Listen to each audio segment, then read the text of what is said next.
nobody like this. You ain't seen nobody like this. You hear my sound all over town singing. Whoa.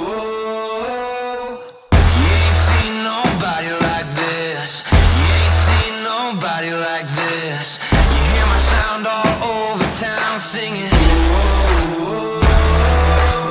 I think there's something in the water. If you wanna take a sip, but be careful what you wish for. The faint of heart can't handle it.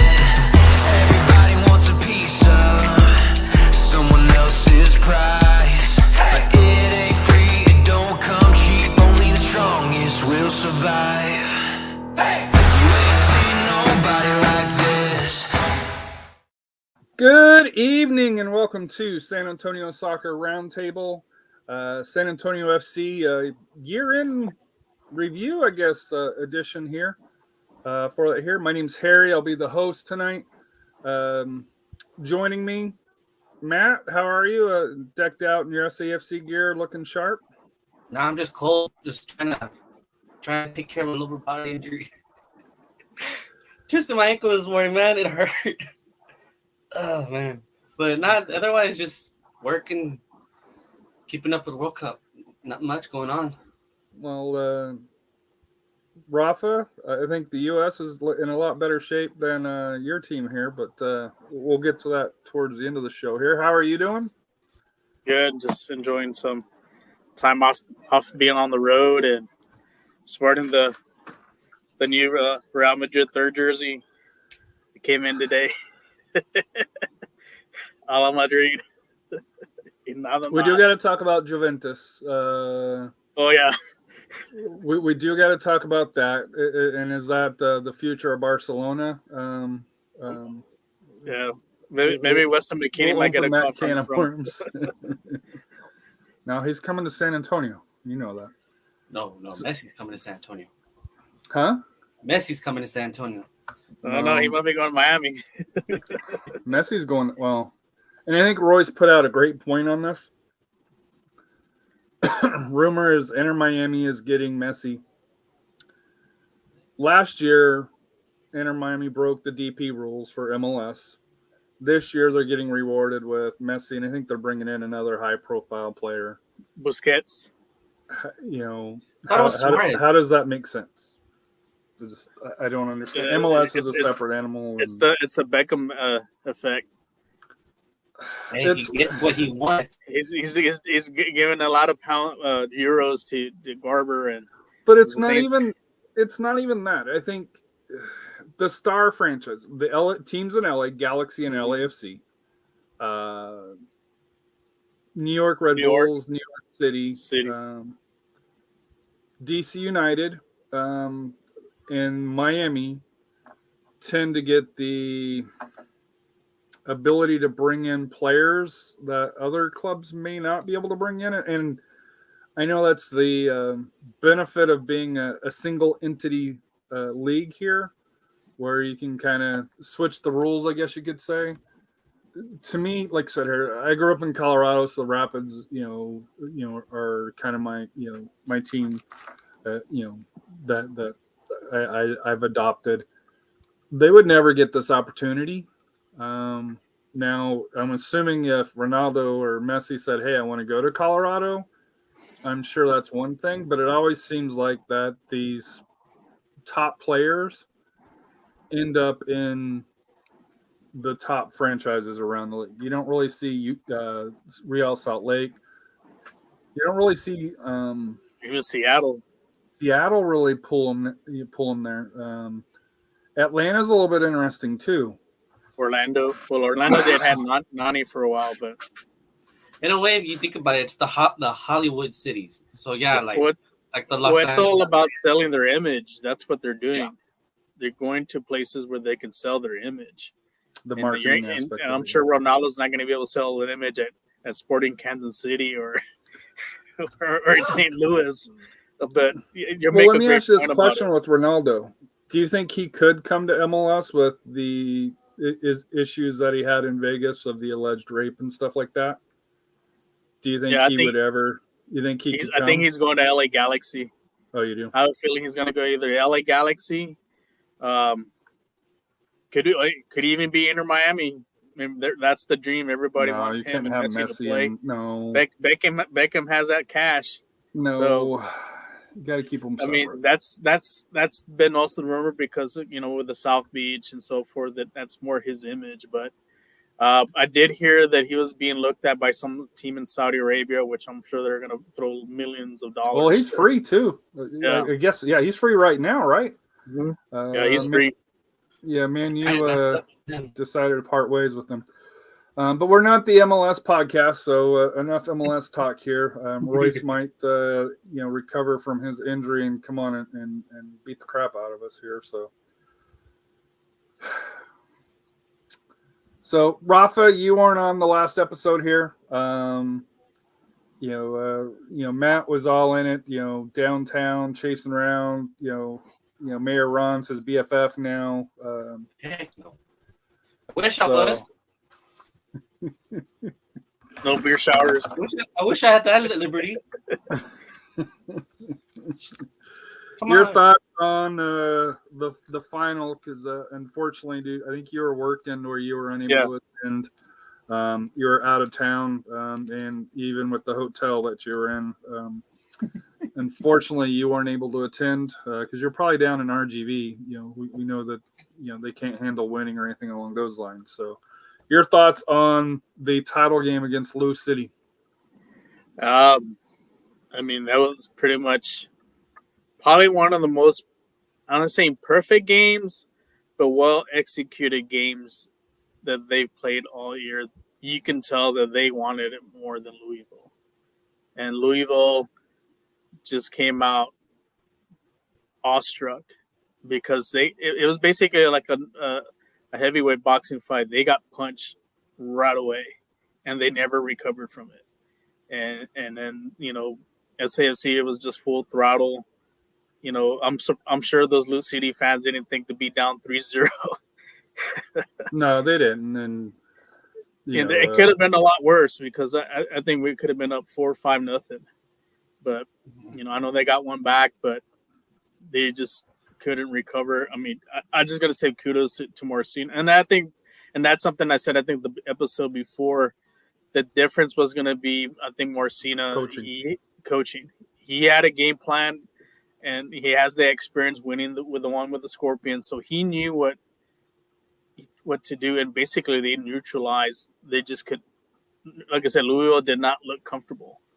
And we just took them out of the rhythm, and we controlled the whole game. And it may not say that on the stat sheet because I think we were the lowest possession in a title game or something like 29%. But hey, the 3 goals is what mattered. And like I said, so just kudos to Morcino on what he did. And that was the difference. And it was well earned. And you can tell by the afterwards when they won after the game, it was like relief. Because it was a team effort. Mm-hmm. Look all the injuries that we went through. I mean, for a team that went through so many injuries, if you look at other sport teams, they would fall apart. But this team did not fall apart. They stayed together. It was next man up, and they kept the level of play. And hopefully, like I said, we'll get that second star next year because it's gonna look nice when we put it on the jerseys and stuff this coming season. But I think this team's still hungry. I think hopefully we'll get into like we're going to get into it about being intact and so forth. But it was a great game, and we're the champions, and it was well earned. So. Then your microphone's off, Harry. Sorry, I had to cough. We're going to go through just kind of a quick recap. Just kind of see, how the schedule, how the season unfolded. If anything stuck out to you as far as on the stretch of San Antonio in 2022. After that, I do have the SAFC off-season player tracker. We already kind of know some who's coming back, 5 players at this point. We know probably... 4 from the entire roster of last year, but we know Sam and Dinnerin is not coming back most likely, unless there's another loan, which I'm not sure that's going to be plausible. But we'll kind of go through and get Rafa's and Matt's. Hey, do you anticipate him to come back, or do you anticipate him to move on? For various reasons. It could be, for instance, like the Shane Beckford. There's no way I see him coming back just because he didn't have the minutes, and not sure he had a role with the team this year. How it shaped out here. So we'll kind of go through that. We'll kind of look ahead to the 2023 season already, because there's already been 2 player announcements, for 2023 on multi-year contracts here, and then we'll do kind of final thoughts on the good, the bad, and the ugly, I guess we could call it here on the SAFC season. Obviously, the good most likely is going to be winning the title, so we'll eliminate that. But what good from San Antonio FC? Not necessarily the team, but game day environment. Just sales staff, season ticket members along those lines. Try to give them some feedback, positive, negative, neutral, whatever the situation is.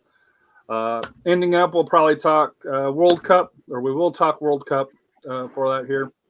And we'll talk Rafa's World Soccer. I want to ask him about Juventus, just for the fact to see how big of a deal that is, and what could be the possible ramifications, because let's be honest, Juventus is probably the tip of the iceberg on these big clubs that at some point, and I'm speaking to you, Barcelona, at some point you're going to have to pay the toll.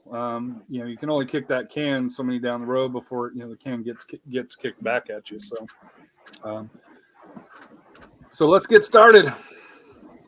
And so kicking off, season started March 12th. So we're already December 1st, basically. So we're 90 days approximately from kickoff of the season. Maybe 100 days from that, depending on when USL releases it. So they played started the season against a very quality opponent, Detroit City. I know a lot of people coming in underestimated Detroit City with the Nice All-Stars, but they showed even in the first match here that they're a quality opponent. After that, 2 away matches, one against Los Dos. This was one of the few matches where they did have fans. For that here, rest of the games I don't believe had any fans, but this one here was on the back of a doubleheader with the Galaxy. First away match at RGV, they won 2-1 here. Came home, lost to Phoenix Rising. The thing that stuck out about me on that match here was the lack of forwards, lack of attack for that here. There went on the road to the defending champs, Orange County, 1-0. Came home, faced El Paso, 1-1-0. Went to New Mexico. Me and AJ were there. 1-1-0 on a PK that was right on the edge of the box, and then came home and destroyed Monterey Bay, who was at the end of a 7-game road trip, I think. And you could just tell they were checked out. They won 6-0. And then we'll finish up here. That'll get us through the first month and a half of the season, for that here. So they had only lost once at that point here too, and that was a home match against Phoenix Rising. Your thoughts on how the season started? Anything that stands out to you, Matt, or from the opening matches on the first part of the season? They were back. They were hungry from the beginning. Man, we said, serve me what I need to eat, and we're gonna take it. Obviously, we spit out the one against Phoenix, but everything else, man, you could tell they were hungry to win. To show, hey, we need to go back for San Antonio. Rafa, your thoughts? I think this, like I said, this is kind of like the beginning of the season reminded me of kind of like the 2014 Spurs. Remember when they lost to Phoenix in the NBA to Finals? Miami? Yeah, to Miami. And then that 2014, they were just on a mission to kick everyone's butt. And that's kind of how I saw it with this team. I think it left a sour taste on their mouth losing the PKs to Orange County, and I think that was the goal. Hey, let's take care of business. Even though we had that setback with Phoenix, which we did outplay them until we had those injuries. We were missing shots, hitting the post and so forth, but we did outplay them. But we just things kind of fell apart when we had those injuries. But to go on the road and get a win at New Mexico, take care of business with El Paso and down in RGV. And then make a statement game with, make an example out of Monterey. These guys are wanting to take care of business. It was a take care of business season for them coming in. So it stood out to me, two things. One, the road victories.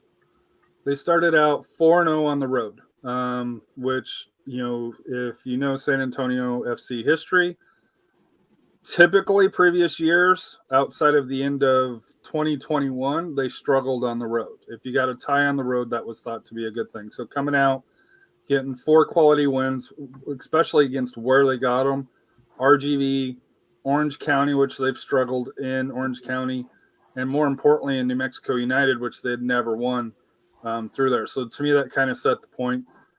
The sour point was kind of two things. Number one, was Kristen Bonilla started this first 3 games and then, magically retired to South Beach is where he ended up for that here right before the Phoenix match, for that here. And it worked out for San Antonio FC, but, the change in goalkeepers is never easy.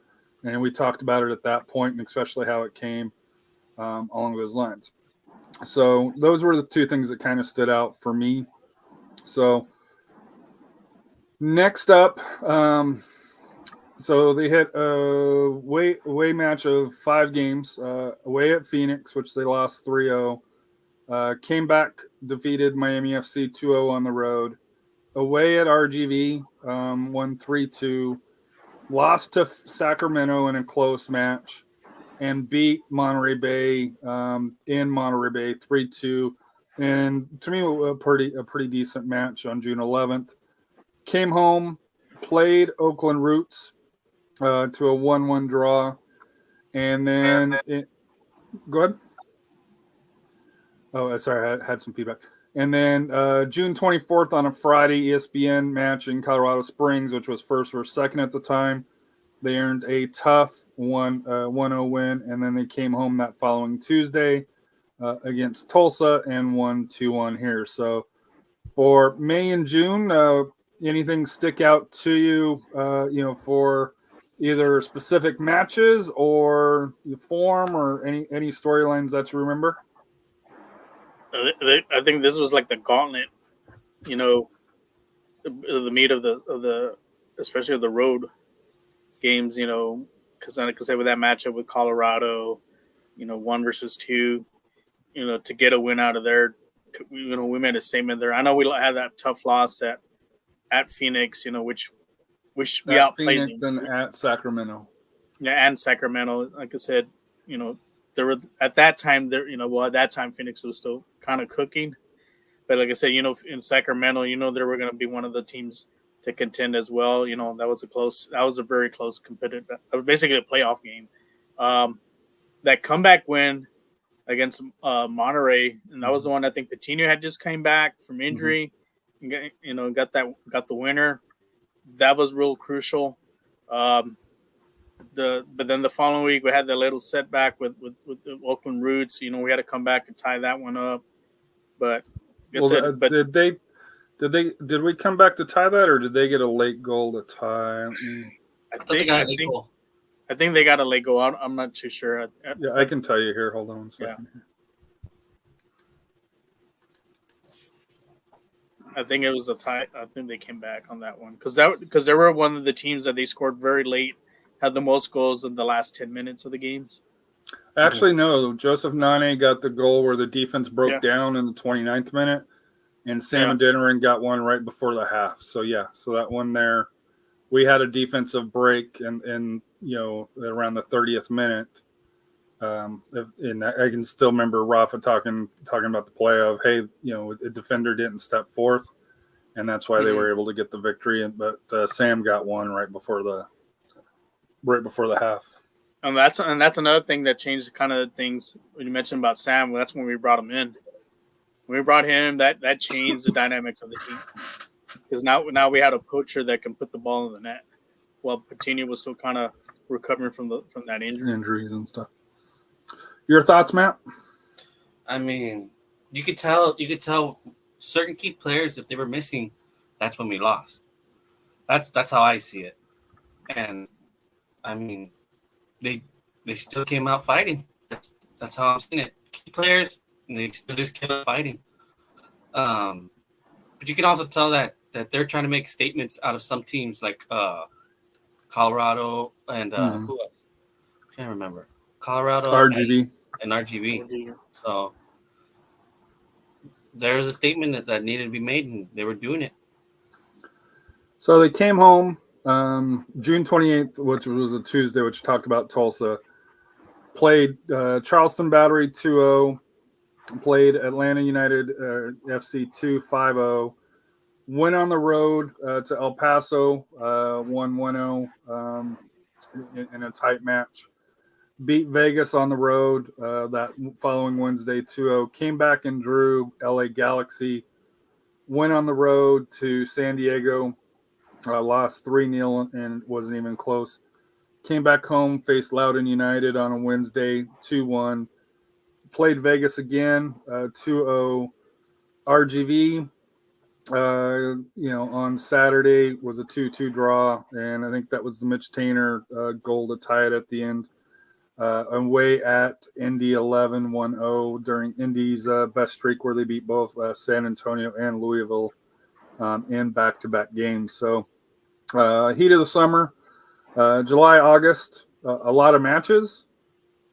A couple of blimps, in my opinion. The draw against Galaxy, which was a hell of a free kick. I forget, by the Galaxy kicker, the one that scored. Loyal, that was the match where we had basically academy kids and roster was just depleted at that point. But I think you kind of saw, to me at least, the RGV match where they came down, but they came back at the death and did what RGV's done to us, a couple of times, and snatched those 3 points away and walked away at the point for that here. The Indy 11 match, San Antonio was comfortably in the standings at that point. You didn't want to lose it, but You didn't care. I think that was a good loss for us. Yeah, it was one of those where A wake-up call. a wake Keep up you call humble. on the road, and one where Indy 11 was kind of struggling, and one where losing to San Diego at San Diego, you can kind of understand that with the depleted roster. The one at Indy, if memory serves me right, we didn't like Coach's tactics, of who he played on that one there. And he didn't, Coach Marcina didn't get a lot of things wrong, but I think for that Indy 11 game, I think if he had to do it again, there would have been some changes to the lineup here, if memory serves me, going back. I know we had the cupcakes to start July. But your thoughts on this one here, Matt, as far as the heat of the summer between July and August? I feel like we just had games where we had to be humbled, if that's a way to look at it. That Indy game, I think, was the biggest one that said, "Hey, we get it, you're on top of the world, but let's come back to reality." So, I mean, like I said in the beginning, they wanted something and they were striving for it. And once again, like the Loyal game, key players were missing. So, of course, it's going to come out to that 3-0. So they were still hungry. Your thoughts, Rafa, on the heat of the summer matches? Yeah, I mean, we took care of business with the cupcakes, and I know one. I think the Indy game, we should have really won that game, but at least that one, I think that really kind of opened our eyes. Hey, we need to get our butts in gear, even though we lost to San Diego. But that game, like you mentioned, we had academy players were very depleted. Garcia, I don't think Garcia played that game, and I think San Diego was more motivated and getting revenge from last year because we beat them up, but we knew we were going to play them big, a few weeks later, which we'll talk about in a bit. I think it was no biggie because we still had a double-digit lead on point. Yeah, we were comfortably ahead at this point. Yeah.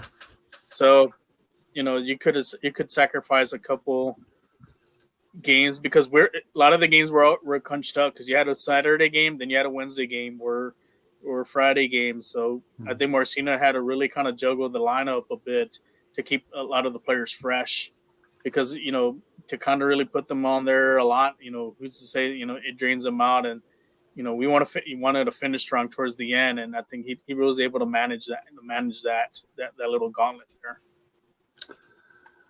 So September kicks off with an away match at Oakland, which they won comfortably 2-0.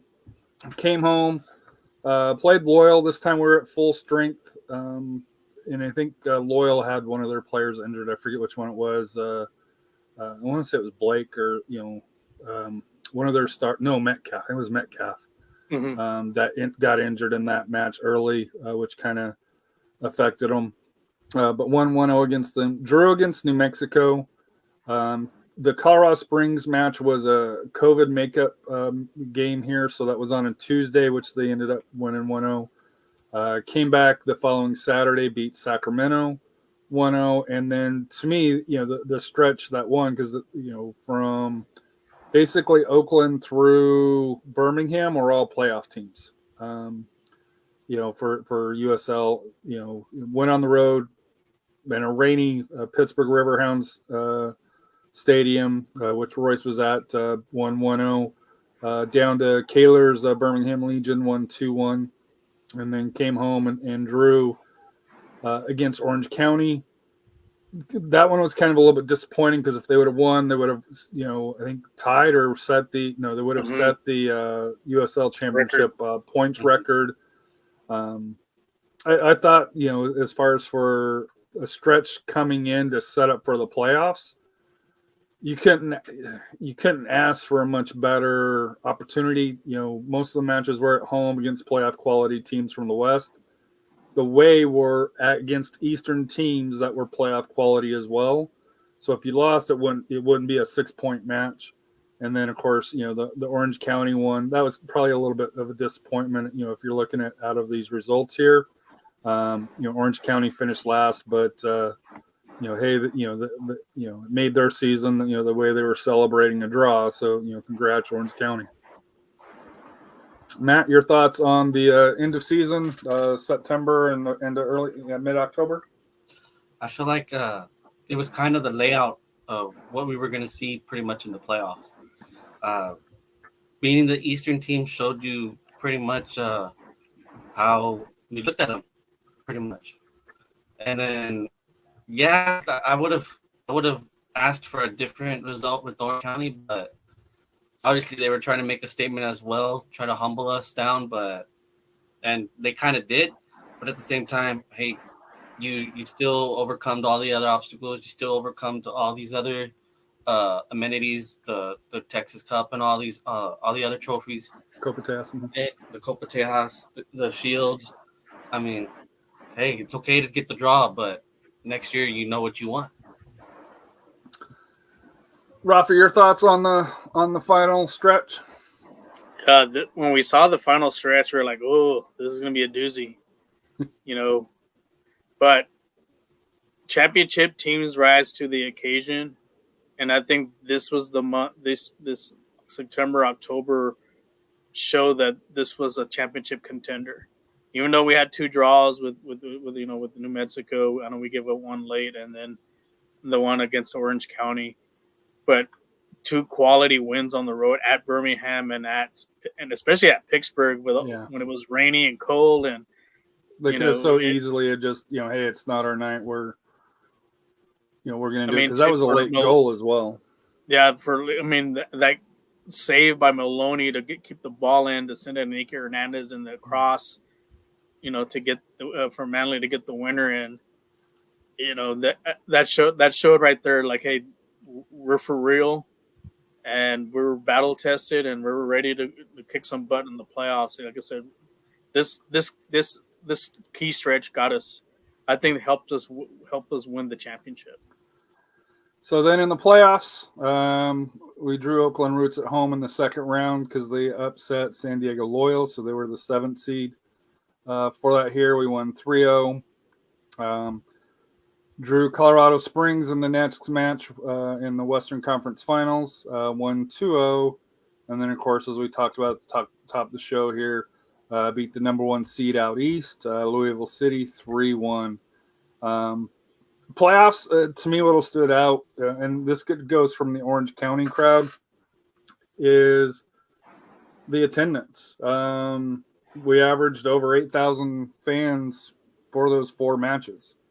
And all the matches outside of the Orange County one were pretty convincing victories. I know Colorado Springs was tight till the end, but I didn't feel San Antonio was at the game. I didn't feel, especially when they got that first goal, I didn't feel San Antonio was going to lose any of the matches for that here. And just to me, that atmosphere that the 8,000 people brought, and the final ended up being in front of 8,534, which I believe is the highest attended match for SAFC at Toyota Field, for that here. So to me, the crowd, because I hate to, and this is probably going to be part of my, the good, bad, or the ugly. The crowds before that weren't more than 8,000. They weren't even 6. No. So to me, like I said here, I thought San Antonio showed up well, for that here. Obviously, the big one here, I think, was against the Roots. PC went out with a broken rib injury along those lines. Matt, we'll go with you because you were in the bunker on the drums, and you're whining about your arms half the time here. Your thoughts of the playoff stretch here, end of October through mid-November. Shit, my request on this show was answered, man. I got that bunker packed. I had no breathing room whatsoever, and the crowd made the big difference. I want to say, I feel like the fans actually showing up really showed the guys, hey, we know we've been watching you, we've been seeing you, we're here finally, we make the time for you, like, give us what we're giving you. So I want to just thank all the fans that actually showed out, because it's like they said, the atmosphere really made the difference. Rafa, your thoughts of the playoffs? I might have to play devil's advocate on this when it comes to the fans. Where were you before the playoffs? That's what I was hinting at. To me, it's great to see a sellout crowd for all the playoff games. That's great, but jumping on the bandwagon and this and that, we should have games like that at every game we have. This to season. Be fair, and we may address this in the good, bad, and the ugly. San Antonio did have some self-inflicted wounds early in the year. Yes, that, in my opinion, played a huge part in fan attendance this year, and we'll get to that here in a little bit. So I agree, calling out the fans where they were, and but to go from 8,000 down to looking at our attendance, it was probably it was almost Scorpion year like mid 5s, early mid 5 to mid 6 range on most matches. Which was pretty after the first year of Toyota Field opening up. What was kind of the Scorpions' attendance outside of their championship year as well. So playoffs, what can you say? They were convincing. To me, they showed they were the best team. The regular season champs, Copa Tejas champs, USL Championship. Outside of the Open Cup, losing to Houston, which is you don't want to see. It's not it's not. As long as we beat Austin. We beat Austin. To me, and so my recollection of the year, and RB, from Texas Ring of Fire, and I invited him down. He came over afterwards and was like, "What's your thoughts on it?" And I was like, to me, this is right up there with beating Austin. Beating Austin in the Open Cup match, to me, was just as important as beating Louisville for that championship.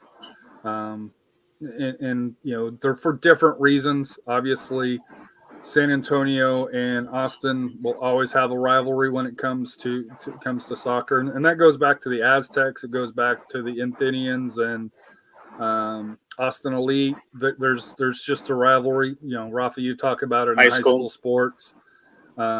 It's just it's more personal. Winning the USL Championship to me was kind of a relief, where finally San Antonio FC got it over the hump, because they are one of the top franchises. I know we'll bitch and moan about small things that they do, but if you look at them on a macro level, they are a first-class organization in USL Championship that hadn't always got the results that they probably deserved. For that here, and part of it, there's a lot of different reasons on that. So to me, winning the USL Championship for me personally was the work is finally paid off. For Holt, for Marcina, going back to Coach Powell, who laid the foundation. The Spurs front office, the Crocketeers, 118, 210 Alliance, all the season ticket, members that have been there from day one. It finally paid off, and to me, it was a relief, because we'd seen the Scorpions do it in year 2, year 3, 2014. So year 3 that they won the title, and we're in year 6 with San Antonio FC. So it was always that.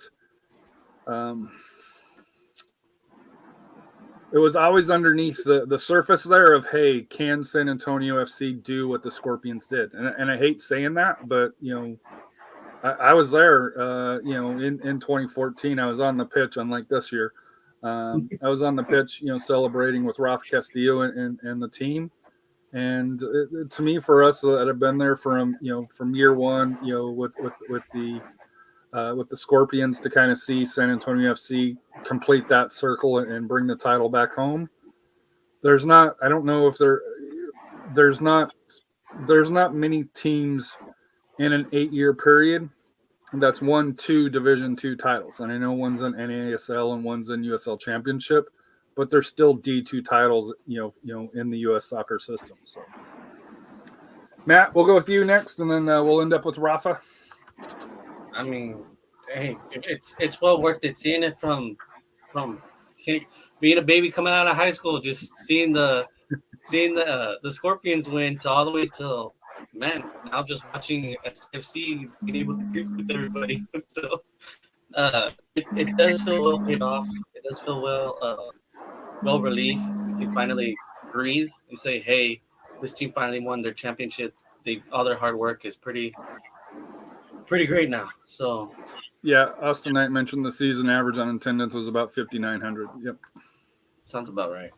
Yeah. But yeah, at the end of the day, I feel like San Antonio was kind of overdue for another championship, and at the same time, it was just hard work amongst all across the board, whether it was FO, whether it was the Spurs, whether it was just the coaching staff, and even just the players. It was well brought up to win the championship this year. Rafa, your final thoughts on the playoffs as a whole, and just SAFC before we kind of move on to should they stay or should they go? Like I said, this is like the dream season. We waited, I think, 6 years of hard work, and I think the turning, like I said, the turning point, I think, was like I said, was that Austin FC game. I think we had something, like, as far as putting San Antonio on the map for soccer. That was our statement game, because we'd end up beating a team that made the MLS Final Four. you know, Mm-hmm. and we took care of And they were business. competitive. They were a quality competitive. team. Mm-hmm. In Austin FC, while they didn't have their full starting 11, they had the majority of their lineup out there. This was a game that Austin FC cannot come back and say, "Hey, we didn't really make an effort on." It was something where they put an effort in to win, and their subs proved that they brought in first teamers into the match for that year. So. I mean, for them, they could say you're still an MLS team. You're a first team. It's not like they were playing academy players like how we have in the past. So that's a big difference there. But just looking at this season, for all the things that happened to us with all the injuries, to some of our key players, and then one thing you got to also give is we made some right moves in bringing in other players, especially utility players like Salam, Delam. Bringing back Pirano made a big difference. The big one to me out of all the, as far as the loans was Sam Madera. Once we got him, and I think he was the missing piece to this, is from last year we didn't have another poacher that can put the ball in the net, and when him and Patini were on there, they just caused a lot of havoc, and then just having, like I said, Pirano. And then you can tell Pirano has raised his level of play. Mm-hmm. Even though he hasn't played much in Portugal, but wherever he was loaned out to, he's getting trained probably a lot higher quality than he would probably receive at USL, and it showed on the field with a lot of the moves he made. So, and then what can you say about Jordan Farr?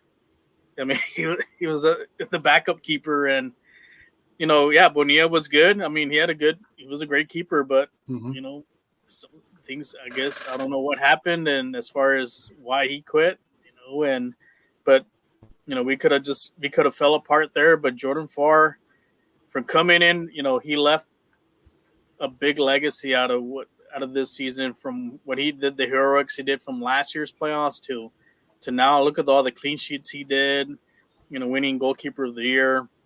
I mean, what more could you have asked for? But the thing is, overall, this was a total team effort. There was no egos and this and that.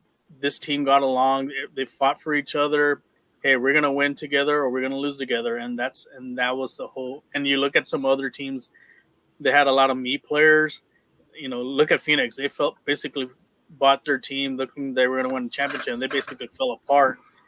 And we kept it together, and we ended up winning the whole thing. So next we're going to do, would you bring them back? Well, do you think they'll be back? Would you be back? Or do you think they're going to be off to other places? So we'll start with our loan players here first. Nicky Hernandez, who was not renewed by FC Dallas here. Do you think that we have a chance on retaining him, or do you think he will land with MLS somewhere else here? Whoever wants to jump in, or if you guys want to discuss it. I think he's seeking maybe an MLS team, but if I'm him, I'd come back to San Antonio. If you really want to go back to maybe also prove FC Dallas wrong, come back to San Antonio, because he did a lot of great things here when he did play. Especially where like would he play though? Because you got Abu and PC coming back already. Well, like I said, that's the thing, we can do it by committee, and I think he can learn a lot from Abu and from PC, and I think eventually that's going to help him, because like I said, PC and Abu is not going to be here forever. So I think he comes back. He'll have his role, even off of the bench, or there's some games that maybe we'll give a break for Abu PC, and we won't miss a beat on him. So if I'm him, I'd come back, and especially once I get back into the MLS, he needs to come back. And I think he's under the great system here to get him back to that level. Matt, your thoughts? You think he comes back? I say he comes back, but I still think he's at the same time, but I think he's looking at MLS. Yeah, I think he's looking at MLS. I feel like he's looking out there, because to get kind of swiped by FC Dallas after you won a championship, kind of doesn't sit well with, and even if I was in his shoes, it wouldn't sit well with me. But at the same time, like Rafa said, yeah, I'd come back, prove him wrong, say, hey, this is a talent you're missing. At the same time, I would still be searching out MLS. All right, so you guys got Nikki coming back. Jordan Mbiala.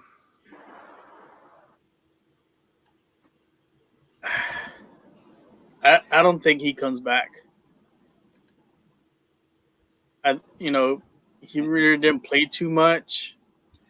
He did come in when he needed to come in and did well. But I think for him, I think maybe he might be looking somewhere where he can actually get some more playing time to develop more. So maybe I don't see him coming back. Same for you, Matt? Yeah, like I said, is it bad if I say I don't remember who he was? Like I'm not like not trying to be that guy. I really don't. It's like don't. Late season from Orlando City, Jack Lynn. I think the odds of him coming back are small. I think he was just here to do it. Even though he played well in MLS 2, League 2 here with Orlando City B, I think they're called, or Orlando City 2. I'm not sure which one they're called. Fair to me, fair or unfair, I didn't think he fit with us very well. I won't lie to you. It bothered me that he was on the playoff roster, on the playoff 18 above other people. I would have liked to, seen other players that have been here all season for it here. Now, if there's injuries and stuff, I just didn't see him having a need, for it here. But your guys' thoughts on Jack making the trip back to San Antonio? I don't. He's going back to Orlando. He just didn't. I know he did well there, and I know Orlando's whole purpose for him. Maybe can he handle playing the next level division? Because MLS Nexts are just. It's just basically kind of like college. But a little bit. I think it's above that. I just don't. Maybe it's a not Division as physical 3. Though. The issue is you're still playing against kids. You're not playing against men. And I think that was the difference, and I think that's why they probably sent him out. And he did look lost. He was growing into it. I think if he would have came in first part of the season, we'd probably have a different view of him. Yeah. But coming in as late as he did.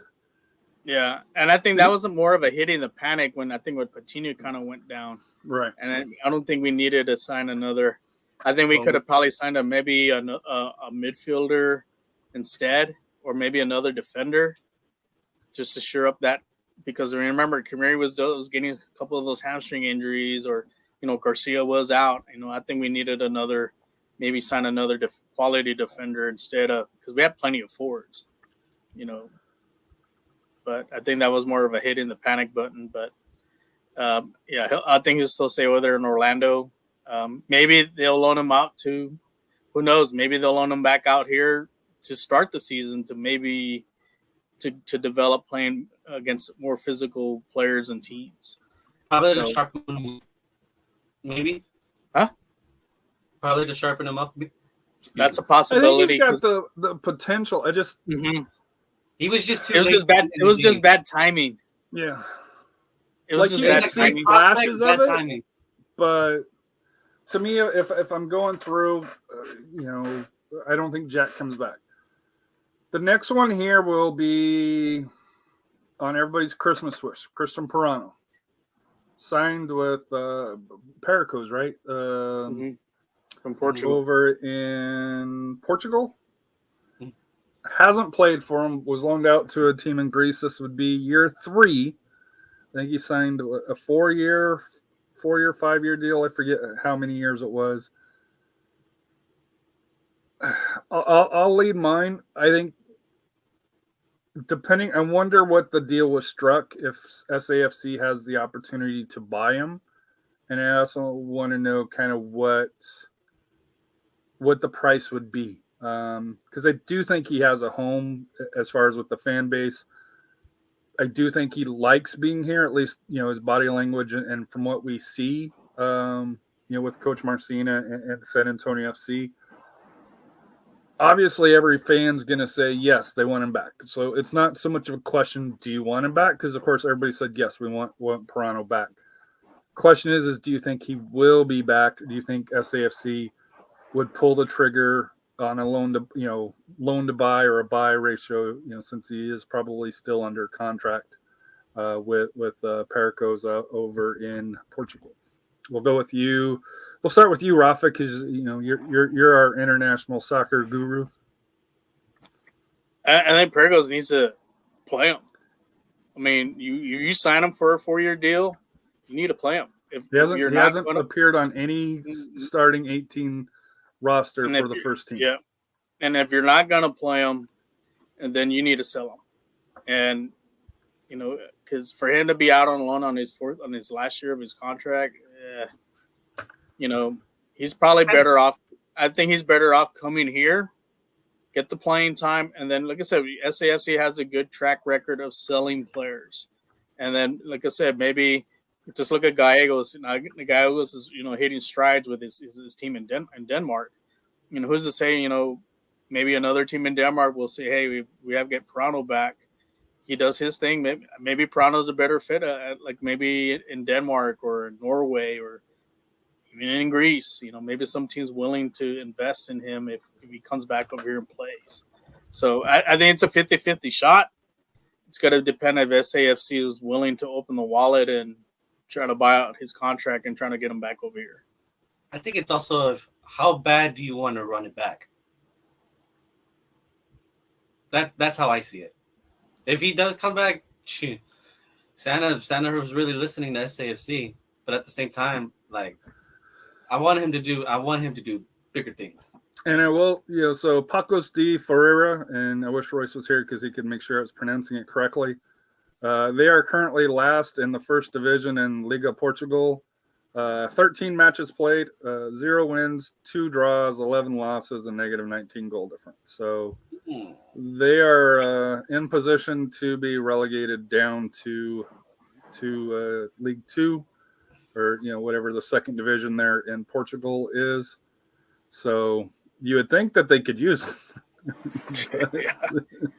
I mean, it's just strange. I don't know if it had more to do when they bought him, that they had a change in managers, and then that's sometimes the case. A manager buys you, and then he gets let go, and they have a new manager, and he may not be his cup of tea or something. And maybe to me, I think he's better off maybe coming back over here to kind of hit the reset button. But like I said, his level of play has gone up a bit more. But with our track record, I think we can find him a place. And there's something that you mentioned, Harry. When we could have made money off of him, but like I said, he was out of a contract when he went to Portugal. So maybe we can sign him to a contract that if some European does want him, or even a South American team wants him, like I said, at least we'll get some good compensation back. So next up, and this says that all you need to know is San Antonio doesn't have him listed on the roster, hasn't had him listed on the roster all year, even though he is technically still on San Antonio's roster. Leo Torres, loaned out to Real Salt Lake this year for a second year in a row.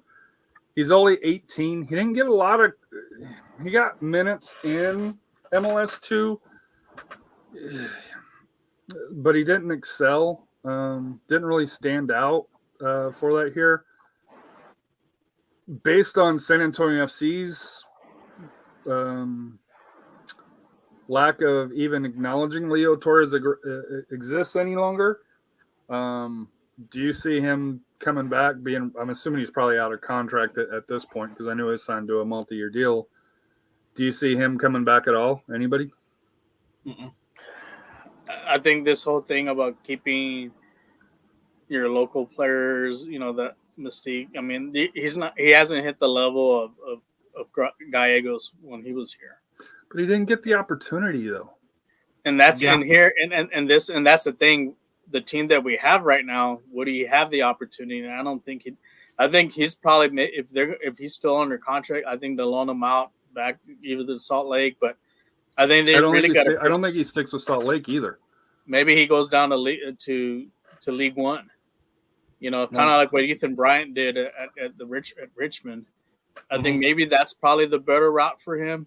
Is to loan him out to there where he will get some quality play there, and then that way SAFC can make a decision if they want to move him back up or just let him go. Cody Laurentiis, friend of the show, agent of Grant McCullough, also known as Jordan Farr's brother. Jordan Farr's brother, or Mini Far. Late season edition didn't make the lineup, which is a great thing because that means Jordan Farr would have been out. You bring him back? I would like to see him back. I think he's got potential. He did well with Des Moines through there. He's got the size. He's 6'5". Size. He's young. Yeah, you bring, especially with the goalkeeper coach that we have with La Madrid. Yeah, you bring him back because you can develop him, and he could be. I mean, he's just the size as Dane Sinclair. And yeah. And he can develop him, bring him back for another year, develop him, maybe give him a couple games. You may have a diamond in the rough out of him, and it could be a big payday for the team in the end. So I'd bring him back. I think he's done well at Des Moines.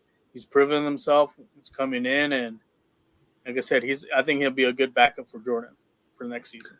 So Cody, make sure San Antonio picks up the line. I know you were with him out in California.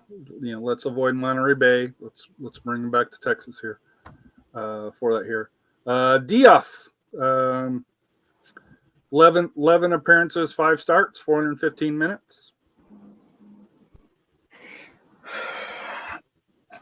I don't flip. Yeah. I mean, he's another utility player that you can, if you're out with injuries and stuff, you can plug in. But do you think he's 21? I mean, if he's 21, you keep him to develop him, but you got to play him a little bit more. But do you think he wants to go elsewhere? I think he may be leaning towards that. And that's why it's like I think he's maybe going to possibly another team. I can see. I wouldn't mind him back, but to me, he's not a priority. If that makes sense. What about you, Matt? I would have put him like Christian Pirano. I would have put him in a baby blue because Christian Pirano was a wish list. Yeah. Like everybody wants him back. The question is, can he? Diouf's going to be a team and player decision. Yeah, it's. I just say it's a coin flip at the end of the day. Do I see him potentially coming back? No, but you never know what Marcino or FO or the scouting team's thinking. So, but we're really good at finding role players. So, like you mentioned, I think we could. I can see him being let go, but we'll always find somebody that can play this, kind of the same role he did, and just plug him in there. Jordy DeLim, mid-season from Sounders, 28, 16 matches played, 6 starts. Yeah, go ahead. I would say yes. Look what he did! Look what he did in the two playoff games. He stepped up, so he for me, he deserves a contract. He deserves a multi-year contract. But do you think maybe he earned a spot elsewhere? I think because he's 28. You figure he's probably looking for a payday, a decent check. I think he can. I think he stays because, with the injury with the PC and Abu, we need a quality. Like I said, he stepped up. He's quality. He's a great. We can plug him in if we want to give Abu or PC a rest. But here's my question to you while we're putting this together, because he plays the same position as PC and Abu, right? Mm-hmm. You already said you want Nicky Hernandez to kind of be in that rotation. So if you had to choose between Jordy and Nicky, who are you taking? You see where I'm going? But also Dylan can play the outside defender too. Mm-hmm. A little bit more versatile. So he's That's true. So that's the thing with him. You get step up in that. We had a lot of, I guess you could, I like to call. We had a lot of switch Army knife players.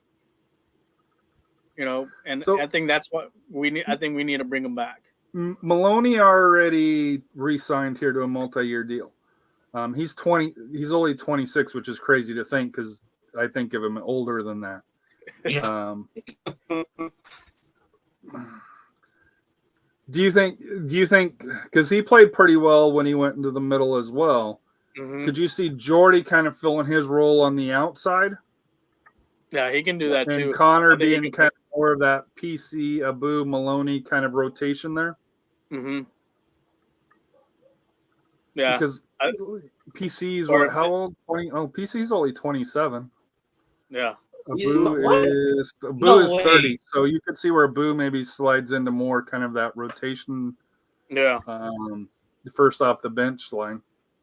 So that's why it's important to keep him because he like I said, when PC went out, we're like, oh shoot, there goes our, and then with Abu out, that was my kind of concern going into the two games because it's like our two best midfielders out, but you got to give it to Dylan. He played a hell of those two games and stepped up. Yeah. So I think you bring him back because he can play multiple roles there in the midfield. All right, I'm going to change up here. Deshane Beckford. Do we think he's coming back? Mm-mm. He just got lost in the shuffle, and I don't think he was. At first, we thought, because what he did in Colorado, hey, we're going to do something. He's going to do great things, but he just didn't fit the system. Saeed Abdul Salam. I thought he was a late season addition. The 11 matches, 8 starts. I say yes. Well, no, he did play in the playoffs, right? He came in. Yeah. For Kamiri, I think. Kamiri, yes. Yeah.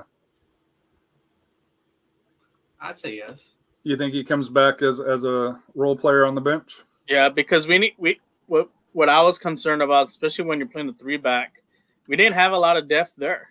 It was Garcia, Maloney, Garcia, Tainer, Kamiri, and then also Manley.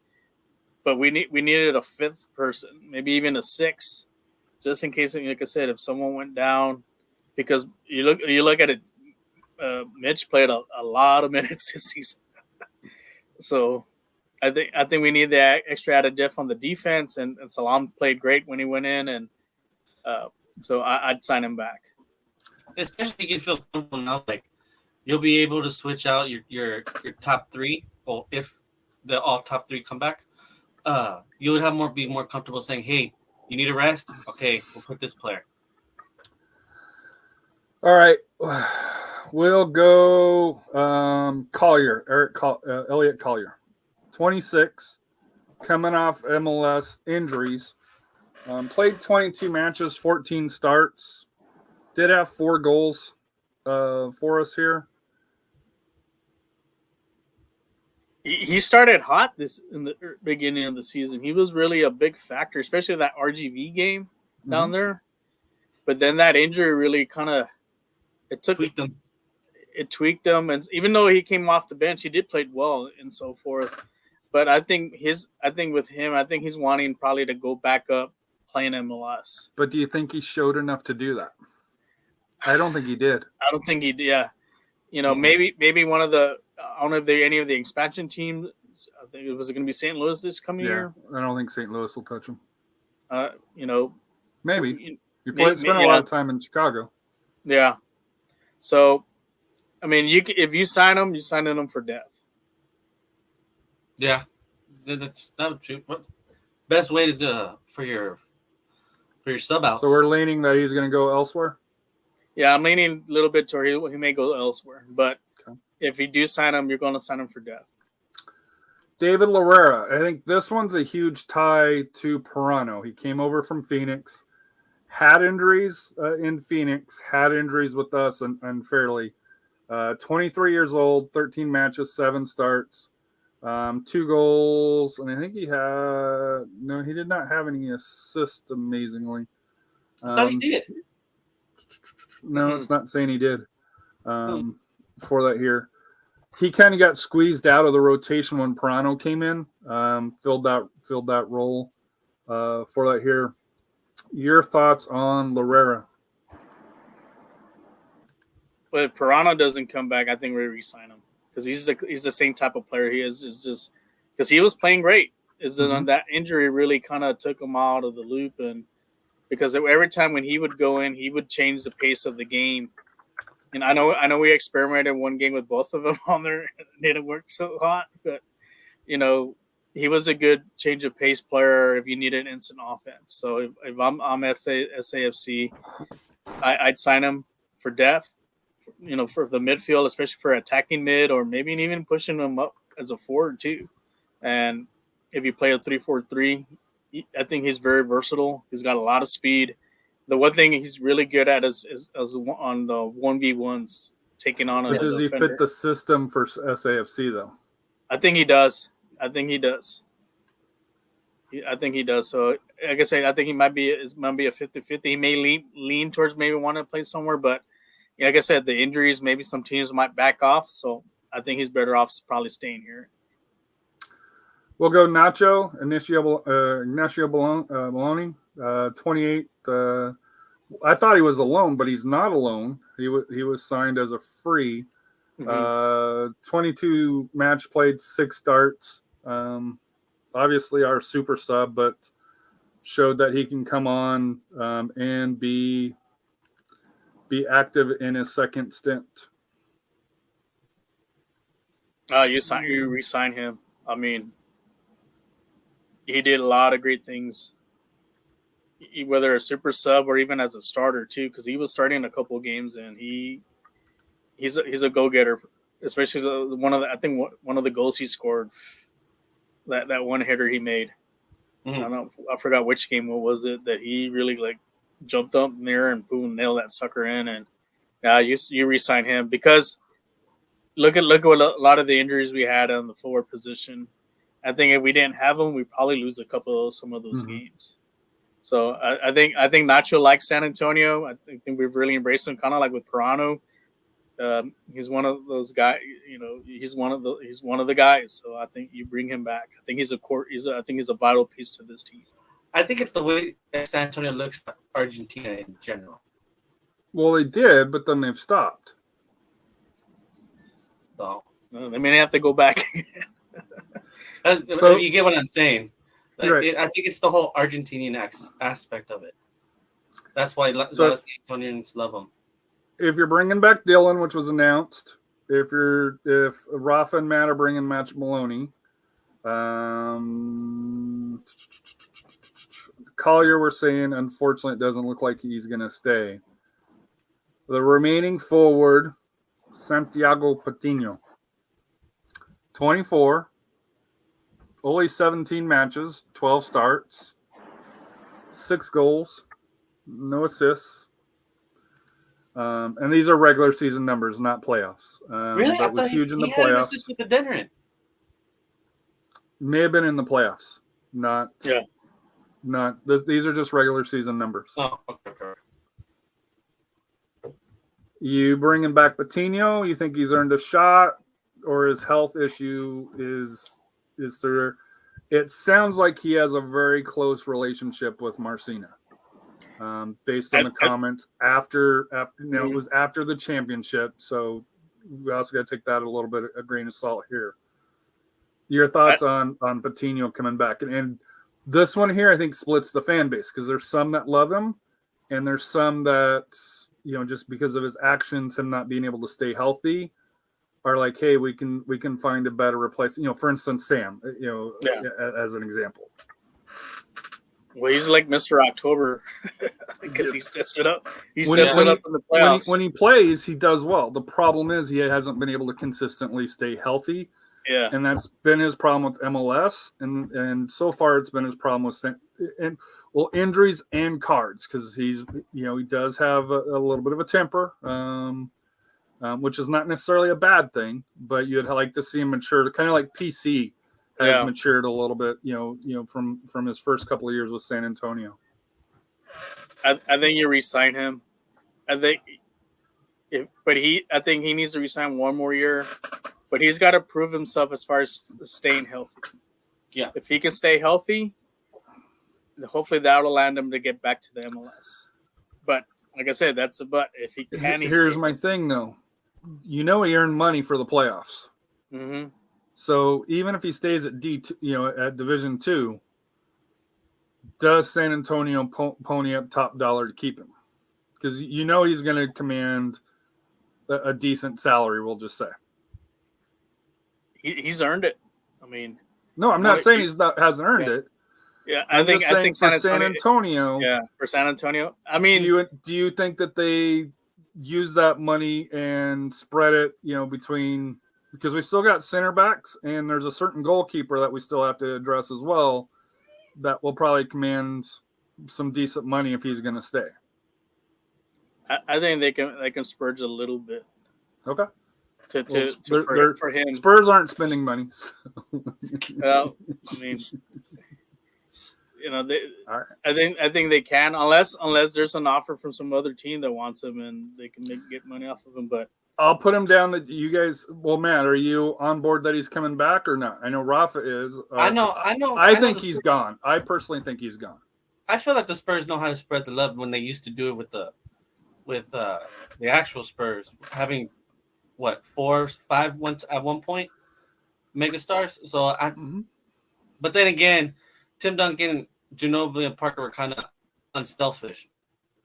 So you got to take that into consideration too. But I feel like they'll cough up some money for him if he demands it. He's got to demand. He's 24. And I don't. My comments about the salary, if any of the players are listening, I want you to go get the money. Don't get me wrong, because especially at D2 level, you got to get the money wherever it is. And my hope is San Antonio is willing to cough it up. I've heard, from other sources saying San Antonio may not be the easiest to cough up the money, we'll just say.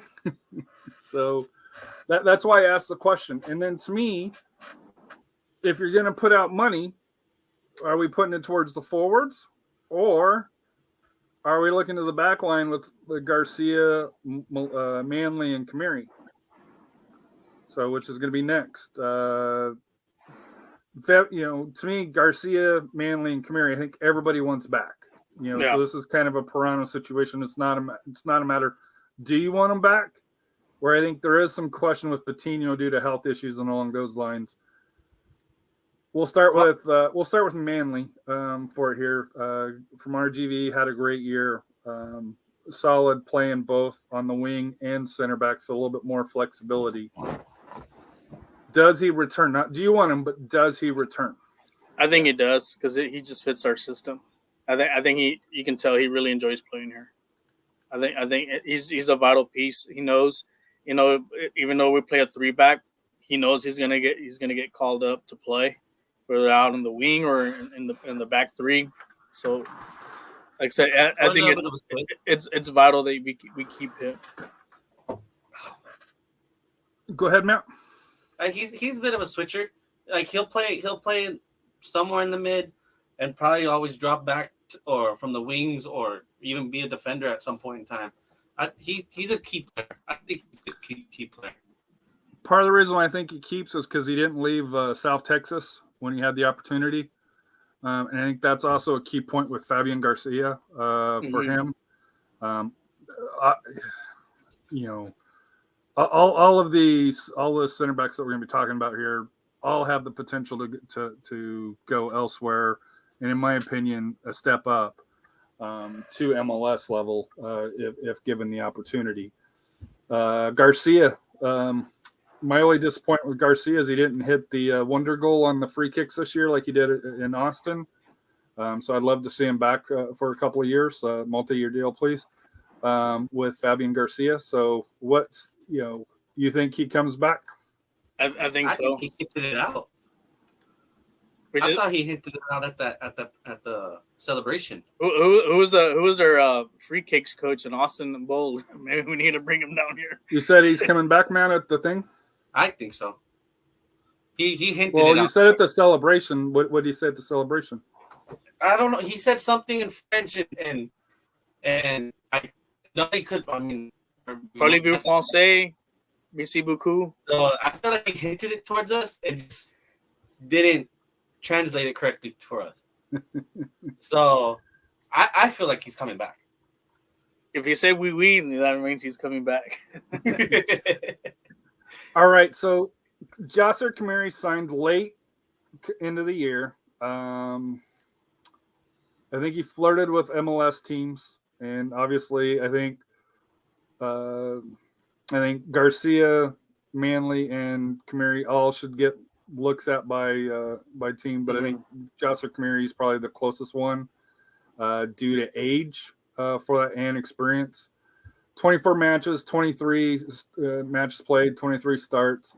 Had a little bit of an injury bug, though. You could kind of say where he's picked up some nicks, and he plays physical. He's a big guy along those lines. It's not a matter of if we want him back, because we do. It's a matter, do you think he comes back? I think he does.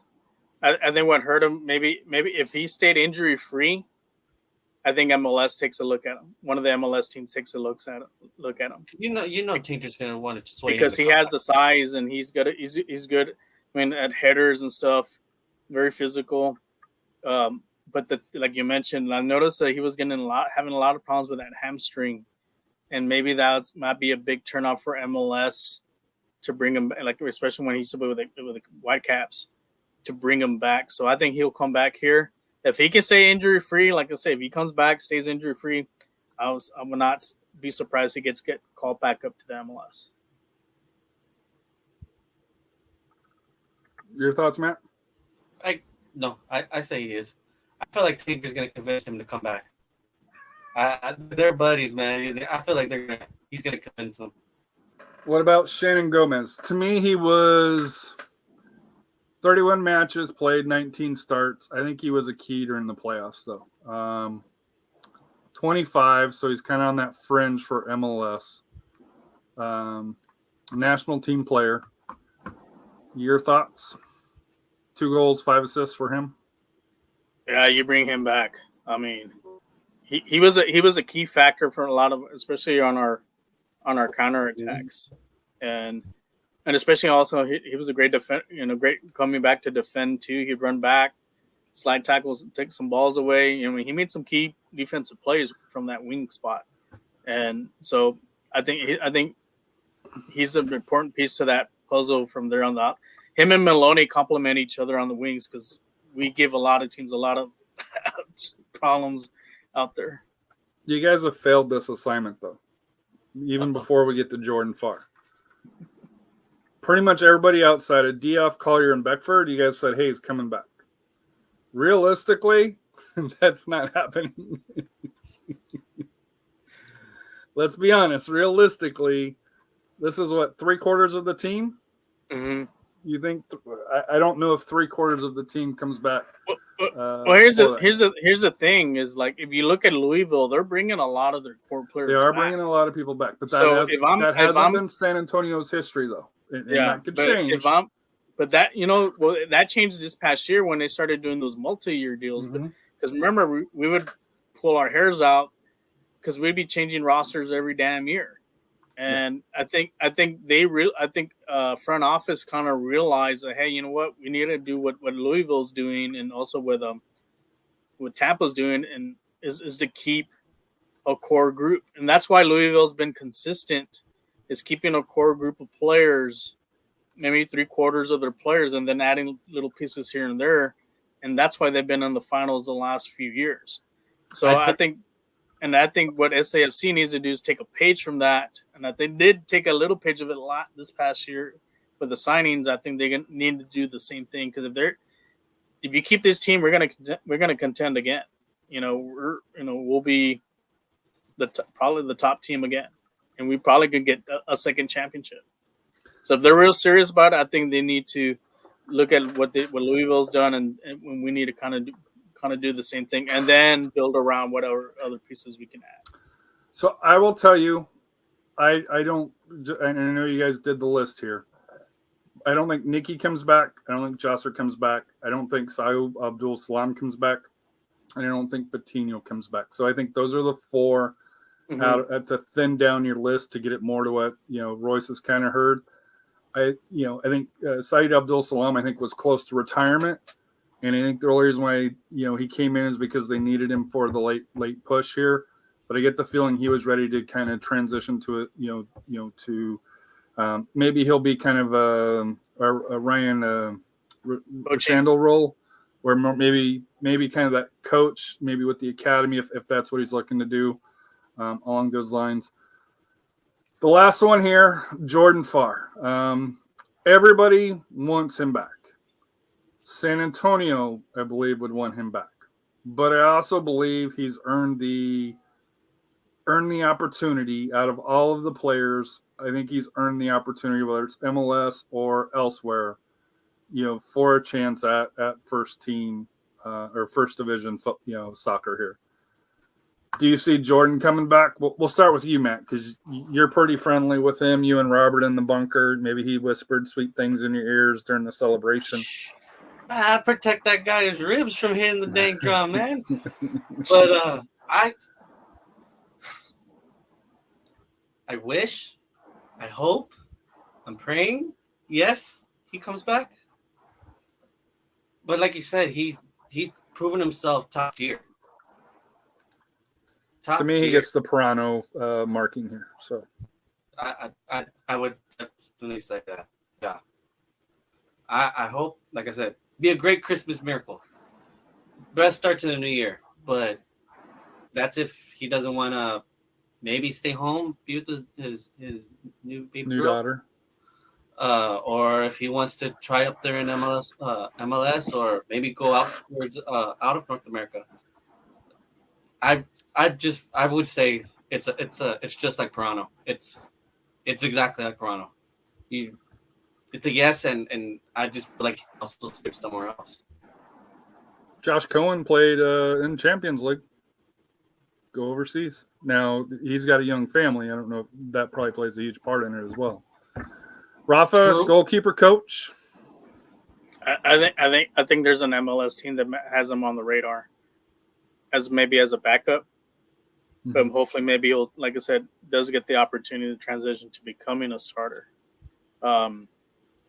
So I'm leaning towards maybe I think there is an MLS team that's probably going to sign him as a backup keeper. Please don't go to Austin. Please don't go to Austin. Don't go to Houston. Stay out of Texas. That's all I got. I mean, I don't mind him going to Houston or Dallas. That's fine with me. Just don't go to Austin. Who knows? Maybe one of the expansion teams maybe want St. Louis because want him. Because he's a good quality keeper. He may not be a starter MLS. He's not yet, but if you need to plug someone in, if your number one's hurt, and that's what he did. This like I said, look what he did last year, and look what he did this year. I think he's probably going to end up at an MLS team as a number 2. But if that doesn't happen, hey, we'll gladly have him back. Or hey, he signs with the MLS team, but maybe they'll loan him back to us. Who knows? But I think he seems very happy in San Antonio, both him and his family.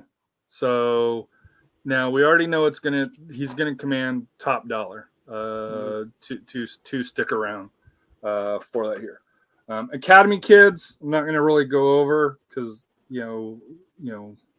would love to have them back, but obviously their future it changes. Is in college at this point here. I think for the most part. Roman Holt, I guess, probably be the one that you'd think that might not go to college. But I mean, he's the one that's got the most experience where he played League 2. So he's already kind of traveled around. I know. I think he gets loaned out to see what he does because I think eventually. Well, they already loaned him out once this year, yeah. Yeah, I think he get loaned out again just to see what he does, because I know he did play well. I know he did come into that Austin game and he kept his form and he did great there.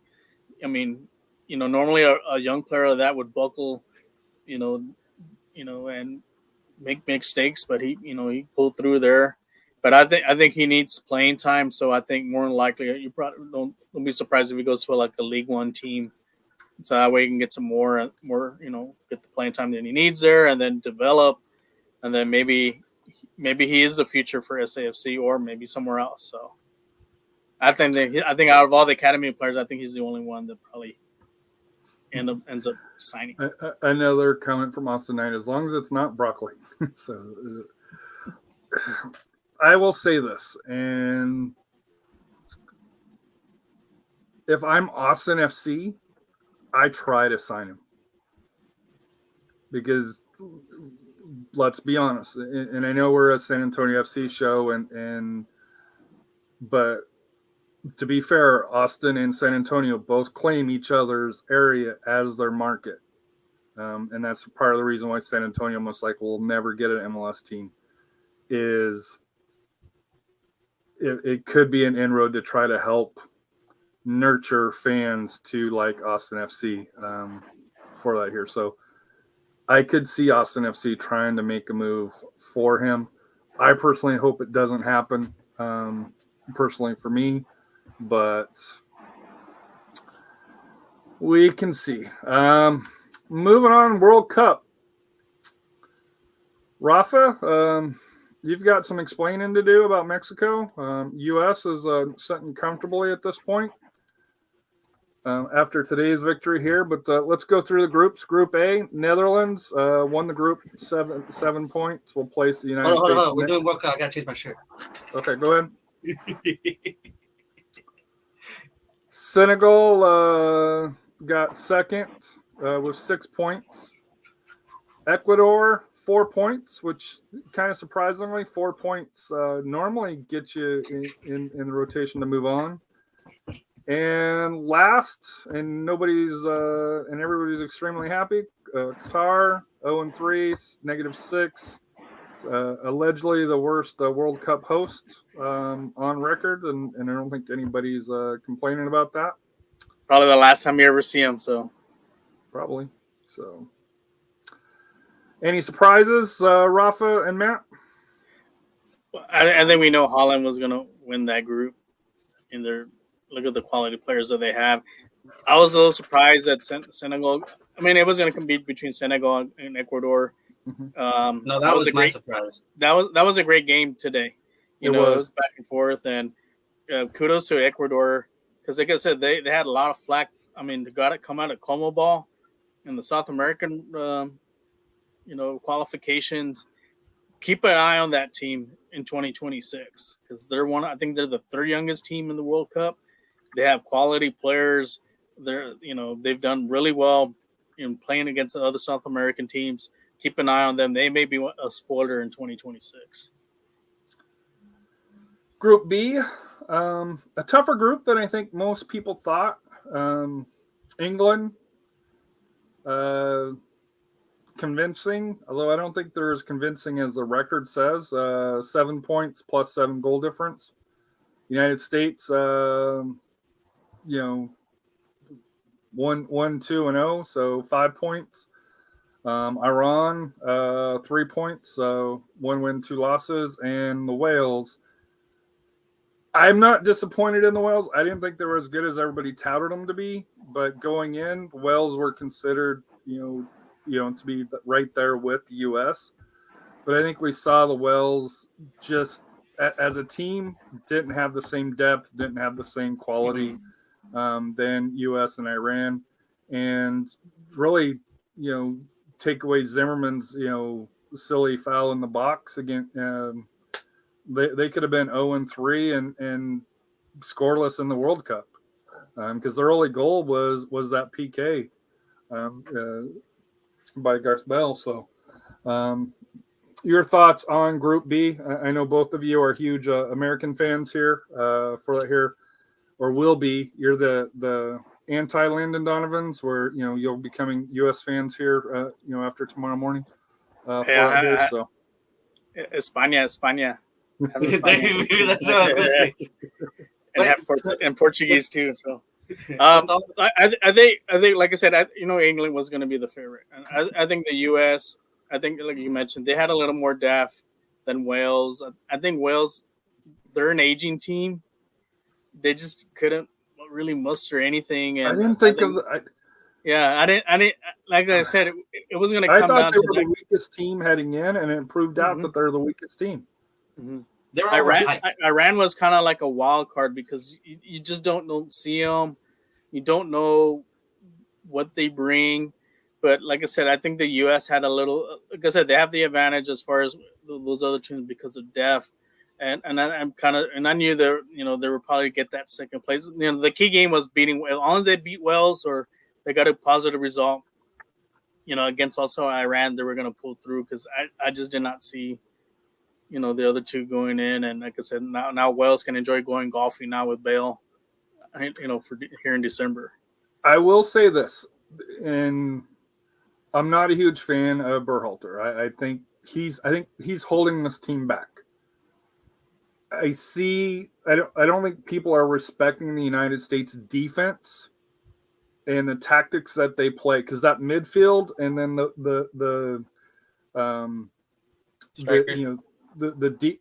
the forwards, the midfield and the defense is strong. Now you could argue, Zimmerman or kind of iffy, but Tyler Adams, McKinney. But Tyler Adams has been consistent though for the games. Yes. But he's one of the players of the tournament. Yeah. My concern, I think that England game. Hearing the comments and so forth, they should have won. They outplayed England. Yes, you outplayed England, but you didn't take that next step to get that knockout punch and win the game. And that's what Berhalter has not been able to do against teams like that. There's in all three matches. Mm-hmm. First half, the U.S. dominated the Wales, didn't convert. First half today against Iran, they dominated the first half. It's the second half that's catching the United States. Part of it, I think, is youth, just because they are the second or third youngest team through here. But Musa, Adams, and McKinney, to me, those are solid. And then you got Dest. Turner, I think, has done a great job in goalkeeper. I know that was kind of a question mark, which is kind of odd because the U.S. has always had quality goalkeepers, and I think Turner's showing. I don't know if he's quite up to that level yet, but you could see kind of the potential. Robinson here. The issue with the United States, and this is going to be the issue on how far they can go, is up top. It is the attacking side. Pulisic was in the hospital. He sent out that, with an abdominal injury.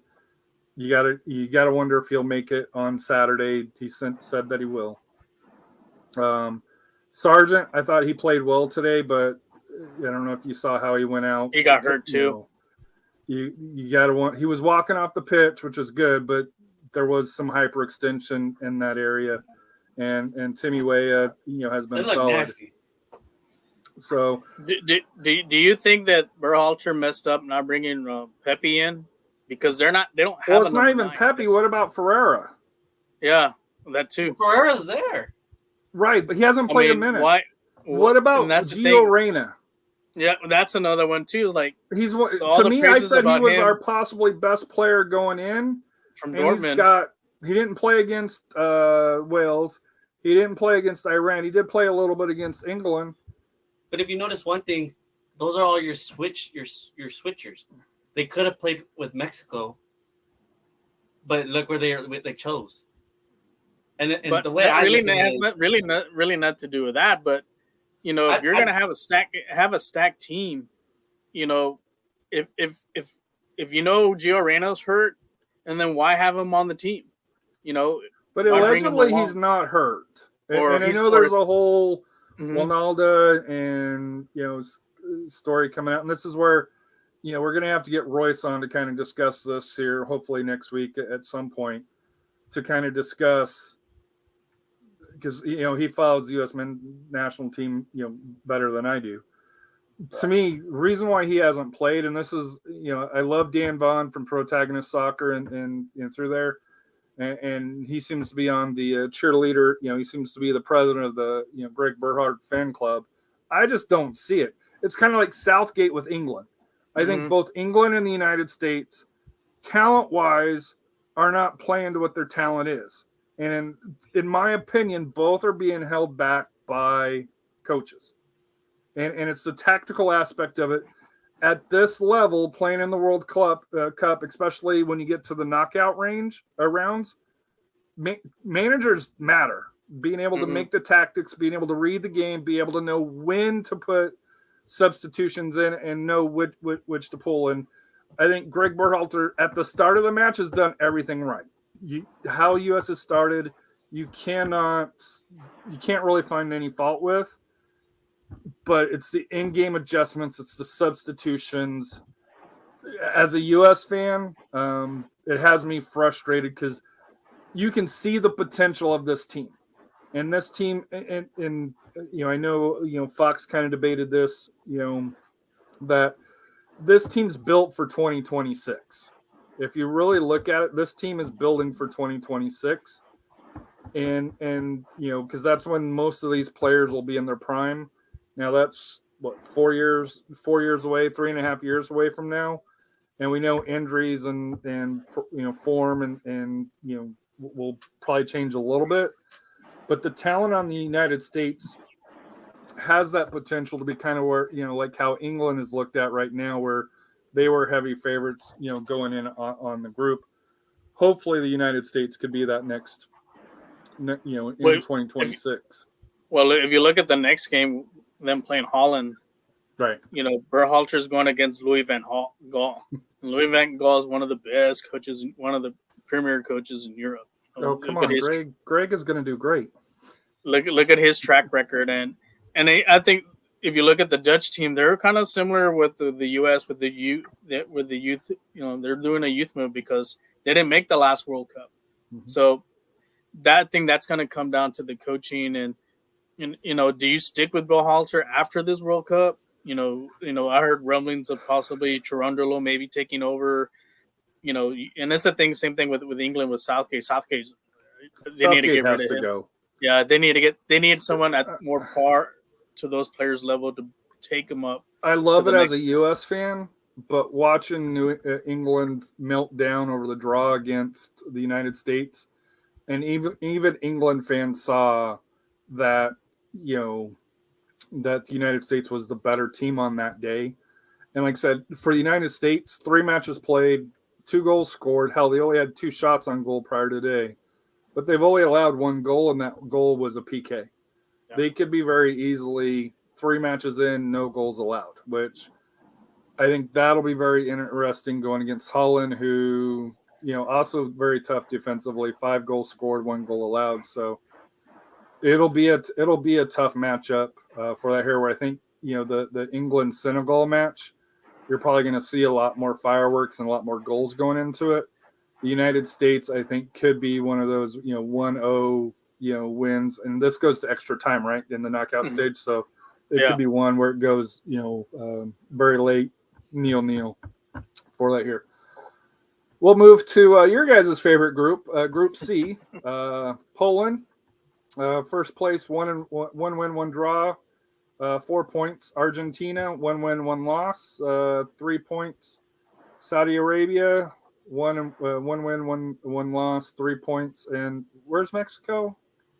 1 draw, 1 loss. 0-2, hasn't scored. Having the same problems as the United States on scoring for that here. Although theoretically, their next match is against the weakest. The weakest opponent to me compared to Poland and Argentina in Saudi Arabia, who's kind of surprised individuals because they did beat Argentina 2-1 in the opening match. But then they did come back to earth and lost to Poland 2-0 for that here. So like the U.S., they'll be facing kind of an away crowd despite Mexico and the United States both having good fan attendance there. Saudi Arabia being in a neighbor of Qatar will obviously be well supported there. So, as fans of Mexico, Rafa, I'll kind of let you and Matt kind of talk to this group through and discuss how you see this ending up, because this plays tomorrow morning, right? Yeah. And the one thing is, like I said, I know a lot of the Mexico national team fans, they didn't have high expectations with these teams because there's like zero confidence on Tata right now, and he's already said he was going to leave the team after the World Cup.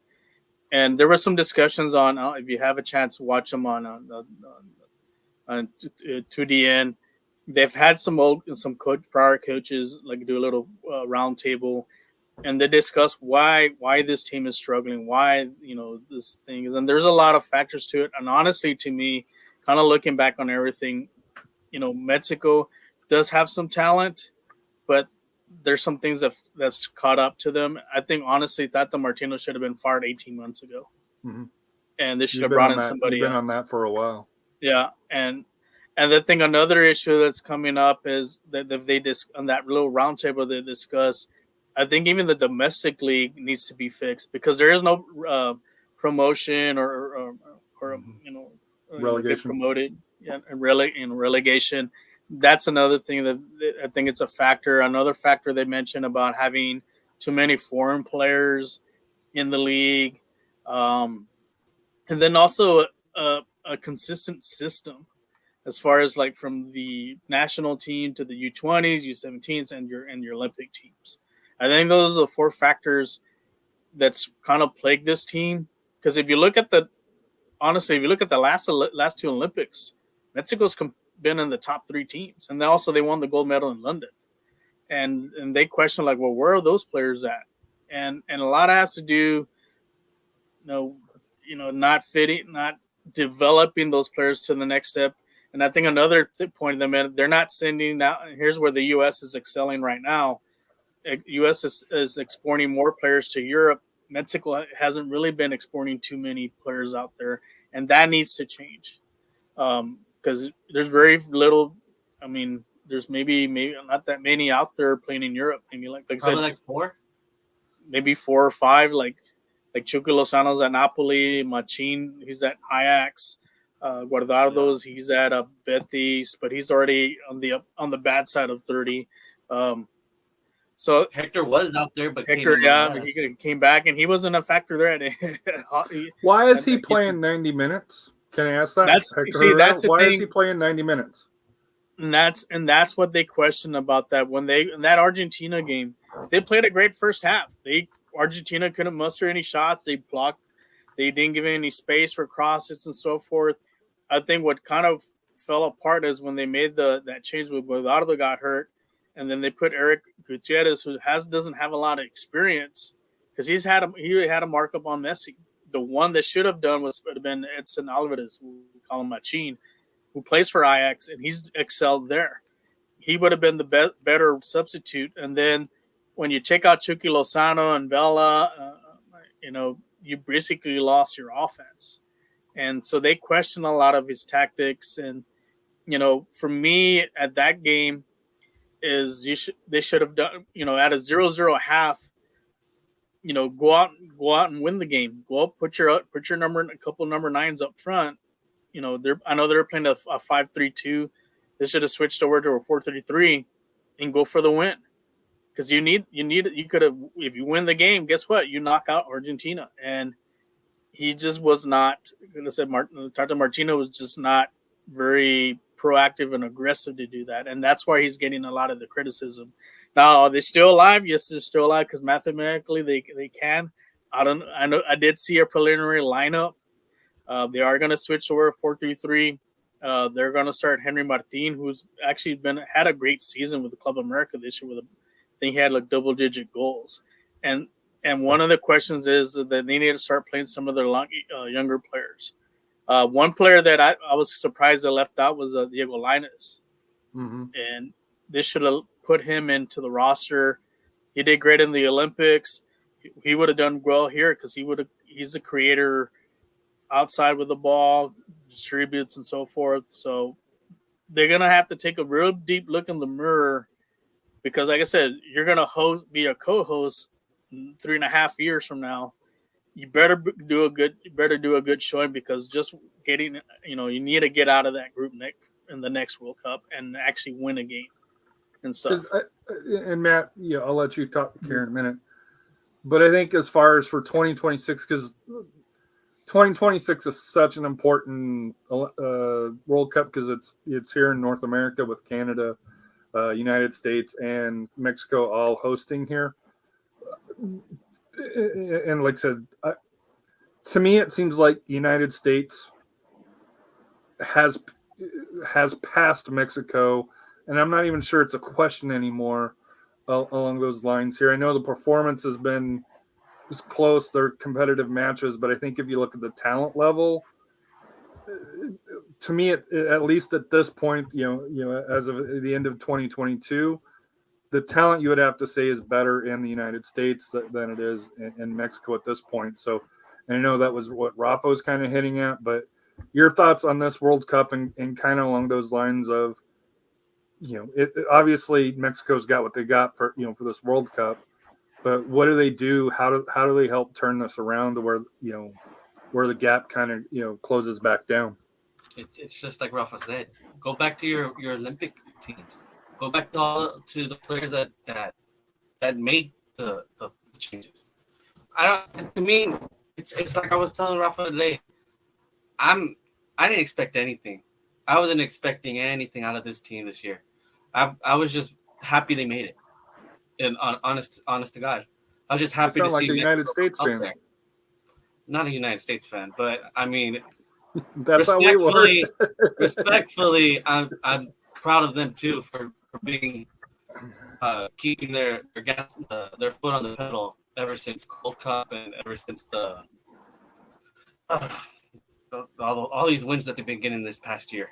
But like I said, I feel like they need to relook at all these players that played in the Olympics. Your U7, your U20, your U19. There's players there. Give them a shot. Yes, you have your star, quote unquote star players. Hey, who's that? Maybe one of these other players is going to be your new Chicharito or your new. That's the thing right there. Mexico does not have the face of the team. Like Christian Pulisic is the face of the U.S. national team. Mexico does not have that. The last person was probably Chicharito. You don't have one like Cuauhtémoc Blanco and Hugo Sanchez and so on. So it's just, am I going to be mad that they do if they do tomorrow?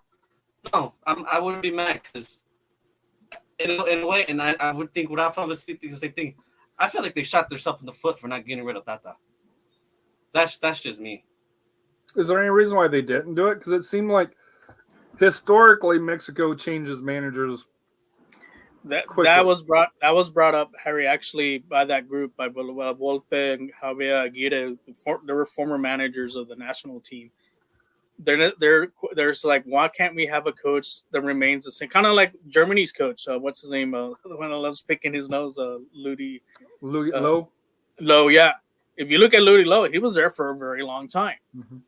And that's what they've brought up, is that maybe we do need to bring a coach that needs to have some longevity to build the program, to develop players, have them go out to all the games and so forth. Because that's one thing Tata was not doing. He was not going to the Mexican national Liga MX games a lot to scout players, and that's something what the former coaches brought up. And they do need who they find. For me personally, who I think they should take a chance on and get is Santiago Solari. He was a former coach of Club America, former at Real Madrid.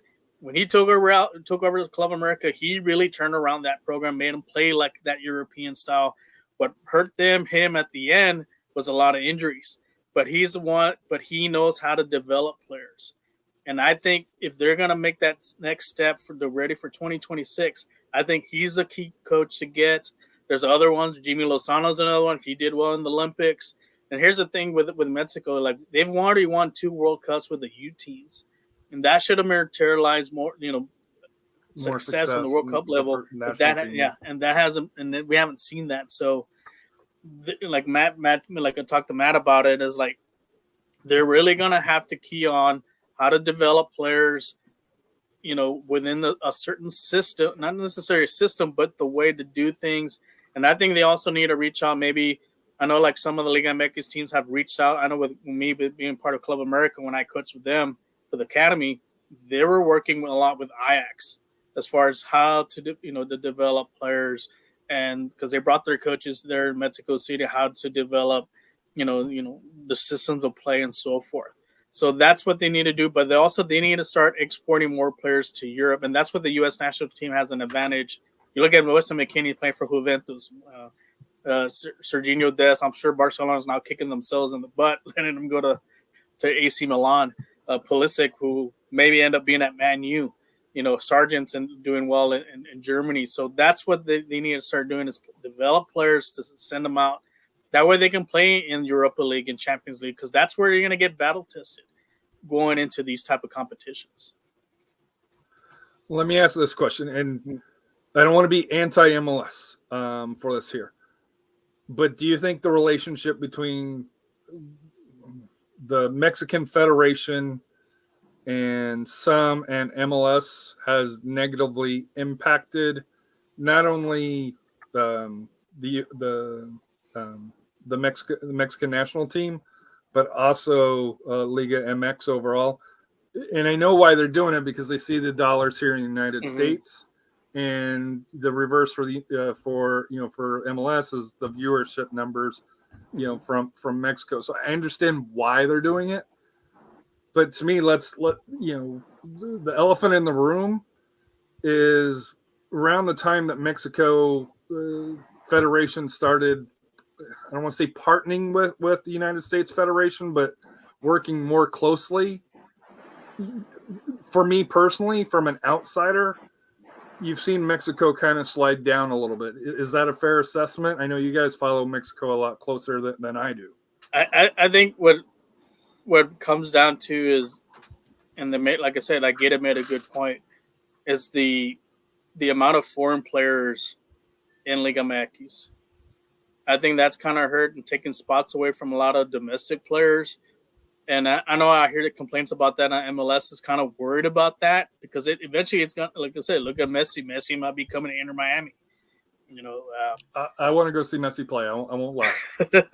Or like I said, or Ronaldo come maybe to LA Galaxy. Or look at Bale. He's at LAFC. And you even notice like Carlos Vela's playing for LAFC.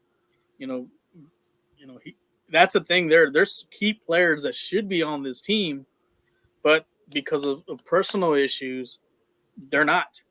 If Carlos Vela and Chicharito's on this team, they're in a lot better position.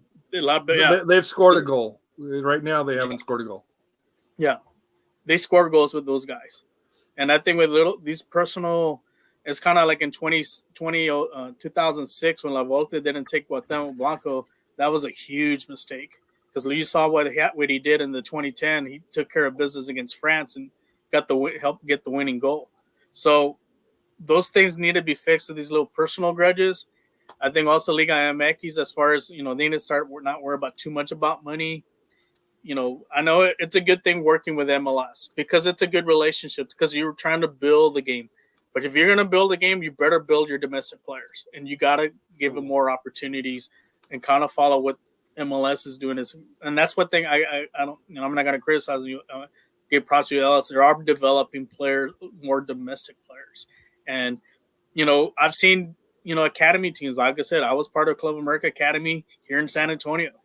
They were looking for players here, and we took them down there. And I think maybe that's what they need to start doing, is coming over here, establishing some of their academies, and start, maybe that Ricardo Pepi doesn't play with the U.S. national team. Maybe he could have been our starting number 9 for Mexico. I think that's what they need to start doing now. And bringing a lot of, especially here on the border, a lot of those border players would flock and play over here to play, because there's no pay for play down there in Mexico that it is here. And I think that's what they need to really kind of look into, and I think that would help them build a group of players for the future. Matt, I'll give you the last word, and then Mhm. we'll move on to Group D. I just feel like Mexico needs to look more deep into their past winning teams. Look at all these players. Like I said, if you're U20, your U19, your Olympic team, all make great runs. Where they at? They're at home, watching these other players play, where they should be there. And like Rafa said, and I'm gonna agree with it. Screw your grudges. Put what's best for the nation. You want them out there. If you really want to win this World Cup, you would bring whoever you need. You bring all your artillery. Doesn't matter. It doesn't matter about the grudge anymore. It's your artillery that you need. So like I said, hopefully this World Cup was a lesson to the federation, but we just gotta wait and see what coach they get and how it goes out. So moving on to Group D, France already qualified here. They play Tunisia. To me, the big match tomorrow morning, Australia versus Denmark. Winner moves on. Australia just needs a draw. I still think Denmark's probably the favorite to come through to get the victory, but Australia got the W against Tunisia. Any thoughts on Group D? That's France. What can you say about France? They're clicking on all cylinders. Even, they were worried about losing Benzema prior to the World Cup, but look at Giroud. Giroud's he stepped into the role. He's one of the older players, and he's doing great. Mbappe, he's doing his thing. I think he's trying to showcase, hopefully, to go to Real Madrid next year. Barcelona. He ain't going to Barcelona. We don't have no money. Don't have no money. That's right. We have no money. Group E. This has been a crazy group. Spain, 1-1, 1 win, 1 draw, 4 points. They get Japan next. Japan beat Germany 2-1, but lost to Costa Rica. And I think that's going to cost them for advancing. Costa Rica got rolled by Spain by a touchdown, but came back to beat Japan. Germany lost to Japan 2-1. Drew 1-1 with a late goal against Spain. Gets Costa Rica next. Can Germany? To me, I think Germany's favorite to get out of the group now because I think Spain beats Japan. Mm-hmm. Do you see any way that Germany doesn't? Do you see Germany making the knockout round even after losing that first match thanks to Japan losing to Costa Rica? I think so because Costa Rica's still in it. So they can't play that park the bus because they know they need a win in order to advance. So it's going to be a wide open game. So that plays into Germany. But even if they played park the bus, I think Germany's talent is no. Costa Rica's not going to play park the bus because they can't. No, but even if they did, I think Germany has the talent to break them down. Yeah. Oh yeah. Yeah, and then Spain. Be careful with Japan because Japan's a very organized team. They can't. And like I said, Spain is a very young but very talented team. I know recently. And I think that's the team that's probably gonna contend for the 2026 World Cup is that team right there. They're probably, like I said, they're about 3 years away from really becoming a dynamite team. So keep an eye on them on the Euros when they play. But Spain, like I said, they're just gonna be cautious. They got to play a smart game. They can't have a letdown what they did with the Germany game. Fall asleep because look what Japan did to Germany. So I think Spain will pull out a victory on this one. Any thoughts, Matt? I feel like it's more of Germany's just looking to see how other options are in a way. Because if you don't beat Costa Rica, if they don't beat Costa Rica, I would be very disappointed. I'd be very disappointed. So, or if Japan beats Spain, which could happen. There's no way Germany's making up 8 goals. Yeah. Group F, Rafa sleeper, according to the pre-show. Croatia, 1-1, 4 points. Morocco, 1-1, 4 points.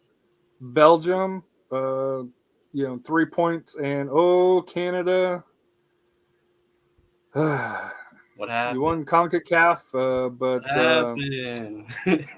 They just hit the wall. What happened? Freaking Drake. That's what happened. There's a Yeah, Drake don't let curse Drake wear your right now. jerseys. That's a Drake curse right there. So out of this group, who do you got going? Morocco, to me, seems like the favorite to get out, right? Mm-hmm. And because Croatia, Belgium should be an entertaining match. Belgium's I think they're one of the older teams with their quote unquote golden generation that unfortunately never was able to get win. it across the line. And then Rafa, you mentioned you really like Croatia coming out of this group. The thing with Croatia, they're starting to peak at the right time. I know they struggled that first game, but you can tell that second game against Canada, I think Canada should have kept their mouth shut, and they just turned it on. And I mean, got to give it a Luka Modric at 37 and still playing at a high level. I mean, he's playing like that with Real Madrid. This season he's playing high level. Here he's like a timeless wonder. Like I said, don't forget they finished. Like I said, they were the World Cup runner-up, and nobody talked about Croatia, them. yeah. And so this is the one team you may not want to face in the knockout stage because like I said, they're starting to get hot. I think they're going to end up beating Belgium. I think there's just too many. I think they're at the end of the road. Right? Yeah, like whatever the comments they've said, they're too old to score. But I think Croatia has a good mix of younger players, but also with experienced players with Modric. And I think they're also managed well too by their coach. So they'll win the group. I think it'll be a tight game with Belgium, but I think they'll win like 2-1. Morocco is kind of surprising. Yeah, they got Hakimi, so he's really helped lift that team, and knocking off Belgium's a good way to roll into this game against Canada. Who knows how Canada's confidence level. If I'm Canada, I mean, yeah. If I'm Canada, I'll go guns and blazing. You gotta win one. And especially with that talent they have, especially having Davies. Davies, is it too late to switch to the United States? Oh, did I say that out loud? Go to Germany. Yeah, that's where he would go. Group G, Brazil. Hasn't been the most convincing wins. 2 over Serbia and 1 over Switzerland. Switzerland won, 1 win, 1 loss, 3 points. Cameroon and Serbia both with 1 point here. Brazil's through. Cameroon gets Brazil, which is not good. Switzerland and Serbia, I think that's, do you think Serbia can get past Switzerland, or you think that's going to be a very tight game? I mean, do you get Serbia that had the 3-0 lead, or do you have the one that gives it up? Switzerland's very organized, and I think they played a good game. They had a good game plan against Brazil, but Brazil was able to break down. Yeah, I think not having Neymar was kind of also a factor, but I think Neymar should be ready for the knockout stage. But I think Brazil, they may end up playing that on that. Well, I mean, it's really minimal. I mean, Cameroon. That's true. They don't really have anything to play for, but I don't think that's true with Cameroon. I didn't think about that. And Cameroon is going to have to. They still have a shot. And you got to figure, and this is something that I learned here. 2 yellow cards, you miss a game. Mm-hmm. So if somebody's already got a yellow card and it doesn't reset in the knockout rounds, it resets in the quarterfinals. So if there's any yellow cards on Brazil, you got to think that out of caution, they're probably resting those players. So that way, the first round, the knockout, they don't have to worry about any of those players missing. Now, question is, would the ref actually call it a second yellow on somebody? That seems to be kind of a question so far going through here. Last group, Group H, Portugal. I didn't think they'd get out of the group, but it looks like they will get out of the group for it here. Ghana, U.S.'s nemesis, South Korea, and Uruguay. To me, I'm kind of surprised about Uruguay. I expected a little bit better. They drew South Korea to start. They lost 2-0 to Portugal. They do get Ghana next, which is tough. Ghana was able to get a 3-2, and to me, I thought was so far probably the match of the tournament against South Korea. And the 5, I don't know if you guys know this, but the back line and the goalkeeper for South Korea are all Kim. So I think all 5 of them are Kim's. All 5 of them are Kim. I think there was a meme that said with the Uruguay like asking Suarez which Kim I need a bite or something on the shoulder. There's 5 of them. Isn't that Uruguay Ghana the rematch? Is what they say, or I think so from a World Cup, previous World Cup, from the handball. Oh yeah, from a few years ago. Yes. Yeah, Suarez had the handball. Yes. Yeah, maybe. so. Yeah. So Portugal's that's the game through. I actually want to watch. Ghana, Uruguay. You think Yes. the winner goes through, or you think Yeah. Ghana sneaks through with the tie? Well, Portugal's gonna probably rest their players. Yeah, I don't see maybe. I think Ronaldo plays a half and then they pull him out, and some I of can the see other them guys playing the too. bench. well, Ronaldo's They're got gonna to get pro- a goal to make up for his goal that he thought he scored. Yeah, I don't know if the hair kind of, but I He think didn't touch Ronaldo the plays ball, maybe. dude, and he knew Yeah. that. Yeah, maybe I think he plays a half. I think what Portugal's going to do is they're going to rest some players, especially the ones with cards. They're probably going to sit out. So Korea's got a chance. I mean, they could sneak up. I mean, Korea's been a very competitive team. They're not they're not a bunch of slackers. So the knockout for the United States, of course, this is kind of hasn't filled in. December 3rd, which is Saturday, right? Mm-hmm. Saturday at 9:00 Central Time against Netherlands. Should be an interesting game. I'm sure Fox will build it up like, hey, it's U.S. has a shot. Rafa doesn't seem like to think that they do. I think It's coaching. Yeah, but talent-wise, well, to me, Yeah. it depends on health. Sargent, Pulisic. Yeah, it's going to be a competitive game, but it's going to come down to coaching. I think Louis Van Gaal is just a better coach. England, Senegal, I think it's a very tasty match. Which England team will show up because English fans, despite winning the group, are not happy with Southgate, and they haven't been happy with Southgate for that here. But he keeps getting the games Do you here. think Senegal's speed could be a problem for England in that game? I think so. That could be your upset right there. That could be your if you have an upset on the knockout stage, that could be the one right there.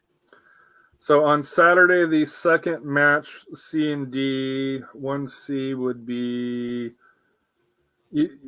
Poland or Argentina versus the winner of Australia, and Denmark for that afternoon. And then, of course, the reverse would be France versus Poland, Argentina, unless Mexico makes it here. So even if Mexico does get through, they get to face France. They're going to be France. They're going to be France.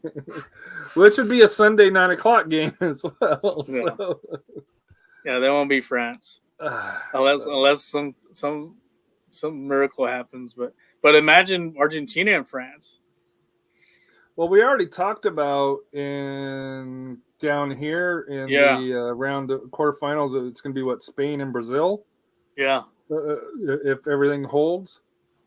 Talk about a December 9th at 9 a.m. match, which is a Friday. Mm-hmm. And if the United States could get by a 1:00 match versus whoever finishes first in Group C, theoretically, if you, and I'm not saying this is going to happen, but if the United States gets past Netherlands, they have an opportunity to play, in the Final Four against either Brazil or Spain, which probably won't happen now. Unless I'm Argentina's not there. calling that by any means, but I think going against If I'm the U.S., I pray that Argentina doesn't get that spot. Yes. Because if they play Argentina, they're not going to beat Argentina. But that's the U.S. men's national team and me. Hey, this could happen. Yeah, but realistically, if they get past Netherlands, it'd be, what was the World Cup over in Japan? I think they played Mexico, so they beat Mexico in the first round, and they should have beat Germany. They got screwed by the referees. I think everybody can agree to that now. They could have advanced past that, but that'll be interesting to see the United States, and of course, the media here will be moving it up, and we'll have to see on Mexico tomorrow afternoon. Actually, it's an afternoon kickoff. Yeah. For Mexico to see if they are able to advance and move on. So one final topic. We're already over 2 hours, so do we want to save it? The Juventus topic here, Rafa, or you want to touch base on it real quick? It's just surprised that that's happening, but the entire board is resigned, right? Yeah. And talking with was it Hart? Seriously Loco, and they also do hardcore. Let me see here. What's the podcast that they do? Hardcore Football, a podcast by Phil and Mika. They do a great job covering the Europe, the foreign games or foreign leagues. I didn't know Mika was an attorney, but she said when the board resigns, that means that there's some stuff that's coming down that's not going to be very good for Juventus. And just putting that, she doesn't know what it is, obviously, but she's like, the entire board resigns. Yeah. This isn't the first time that's happened before. Because remember the last time they got in trouble, they got sent down to Serie B. And they had to win Serie B to get back to Serie A because there was a lot of financial discrepancies. Well, that's what's going to happen again, right? Or do you think it could go even worse? Well, I mean, I'm sure Juve is hoping that they'll get the same treatment that Barcelona got and not get moved down. I think UEFA they need a clean house there too. I think FIFA needs to grow a pair and make examples out of these teams because it's not they do it to the little teams and if a little team that does Man City. Mm-hmm. The FIFA has shown that, and this is why the Super League discussion isn't going away, is because they don't impact these quote unquote big teams. Yeah, because they'll be quote unquote above the rules. Well, and what it comes down is to money, and I think if I'm Juventus, like I said, whoever's the owner. I mean, if UEFA is going to sanction them, say, well, you need to do the same thing to Barcelona. If you're going to do it to us, you need to do it to them. It's only fair. But, that's where, like I said, UEFA needs a lot of cleaning up, especially right before the Euros. I know they're coming up pretty soon. So they need it. It's just embarrassing to see this. So luckily we don't have this at USL. Well. Well, we don't know. But it's not. Well, in USL, the teams just go away. So latest USL news: Oklahoma City is not returning, despite rumors earlier. Vegas is possibly not returning as well, is the rumors, and we're probably 30 to 45 days from knowing our schedule for that here, barring any last-minute additions or subtractions outside of the rumors for that here. So for San Antonio FC, it's a blessing and curse with the season ending, mid-November, is there's really no downtime for them because they got to start gearing up because, as we saw, the season kicked off mid-March, which means camp probably opens up early February, mid-February, which means you got 60 days, and that includes, 2 weeks, 3 weeks of holiday time in there? Mm-hmm. Now, a lot of the deals are probably already done and just waiting to be announced and along those lines. But for Coach Marcina, like I said here, and to me, that's a question as well. How many more years is Coach Marcina under? Or are they going to be announcing an extension for him? Because this is year 4 for him, right? I think it's 3. Year 3? Yeah, year 3. He just finished. So you figure most coaches' contracts are 3-4 years? 3-4 years, or maybe even up to 5, depending. So, it'll be interesting to see if we hear an announcement that Coach Marcina has been extended. Because in my opinion, you don't want him to go into where he's a lame duck coach, in my opinion. But we're 2 hours plus. Do want to thank everybody for tuning in. Robert, make better plans. We were counting on you. It was unfair 2-on-1 Mexico versus United States. Where were you? Royce, hope you and the family feel better for it here. But just like Austin FC 2-1. Hey, SAFC always shows out. Hope everybody had a great Thanksgiving. Our schedule, we're going to try to become a little bit more consistent. I can't tell you when the next one will be. It'll probably depend on the news or the news from San Antonio with the holidays, work, and stuff like that here. So our schedule will probably be a little bit light coming up for the month of December. For that here. For San Antonio FC, high school action's going to probably start picking up where me and Rafa are going to mainly tune into a separate show geared for high school. May kick off this week or probably next week here. It'll probably be the high school show. So we may go to every 2 weeks for pro and, for November, maybe every 2 weeks for the high schools until January when the season kicks off. Although we got TAPS kicking off tonight, right? Yeah, they're already kicked off. I know. St. Mary's Hall was playing tonight at 5:00, right? Against Austin Hyde. Yeah, I was at that game last year in Austin. It was a wild game. So, we may be transitioning to the high school show primarily. There are going to be some changes into the format here, where we're going to have different brandings of show. High school may still stay under the original, SA Soccer Roundtable title and branding, just for the fact because that's how Scott and I started it, was, mainly for the high schools to go through there. That's still kind of be determined. San Antonio FC will have a different branding for it here, so it'll have a different intro. It'll be clear if you're pulling it up on the podcast channels. It'll still be reporting under San Antonio FC, but it'll have or sometimes San Antonio Soccer Roundtable, but it'll have different branding and different intros and stuff like that to where there's clear identifiers. But hope everybody had a great Thanksgiving. Hope everybody has a great holiday season coming up.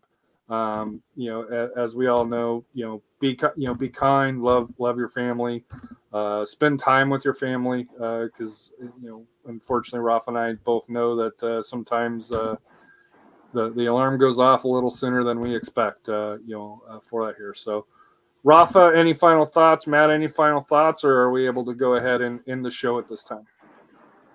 Pat, you got any final thoughts? It's every year, man. I'm thankful for the victories and just can't wait till next year. Just see what new becomings happen for the bunker and the SAFC.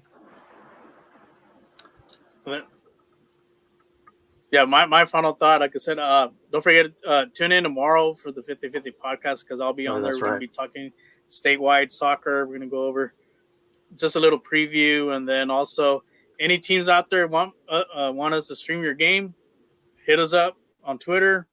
We love to come. Like last year, me and Harry went out to Hondo. We had a fun time out there. Went to Lavernia, Somerset.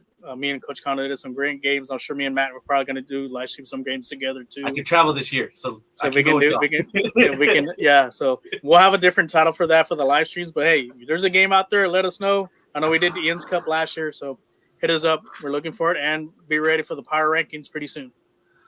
Although, don't expect them immediately because Rafa needs to review. We're not the college football where, hey, we automatically, hey, this team's ranked number 1 without seeing what they look like. Or we don't go by the football team rankings by some other groups and stuff and so forth. So, but what's life without goals? We're out of here. I hope everybody has a wonderful night.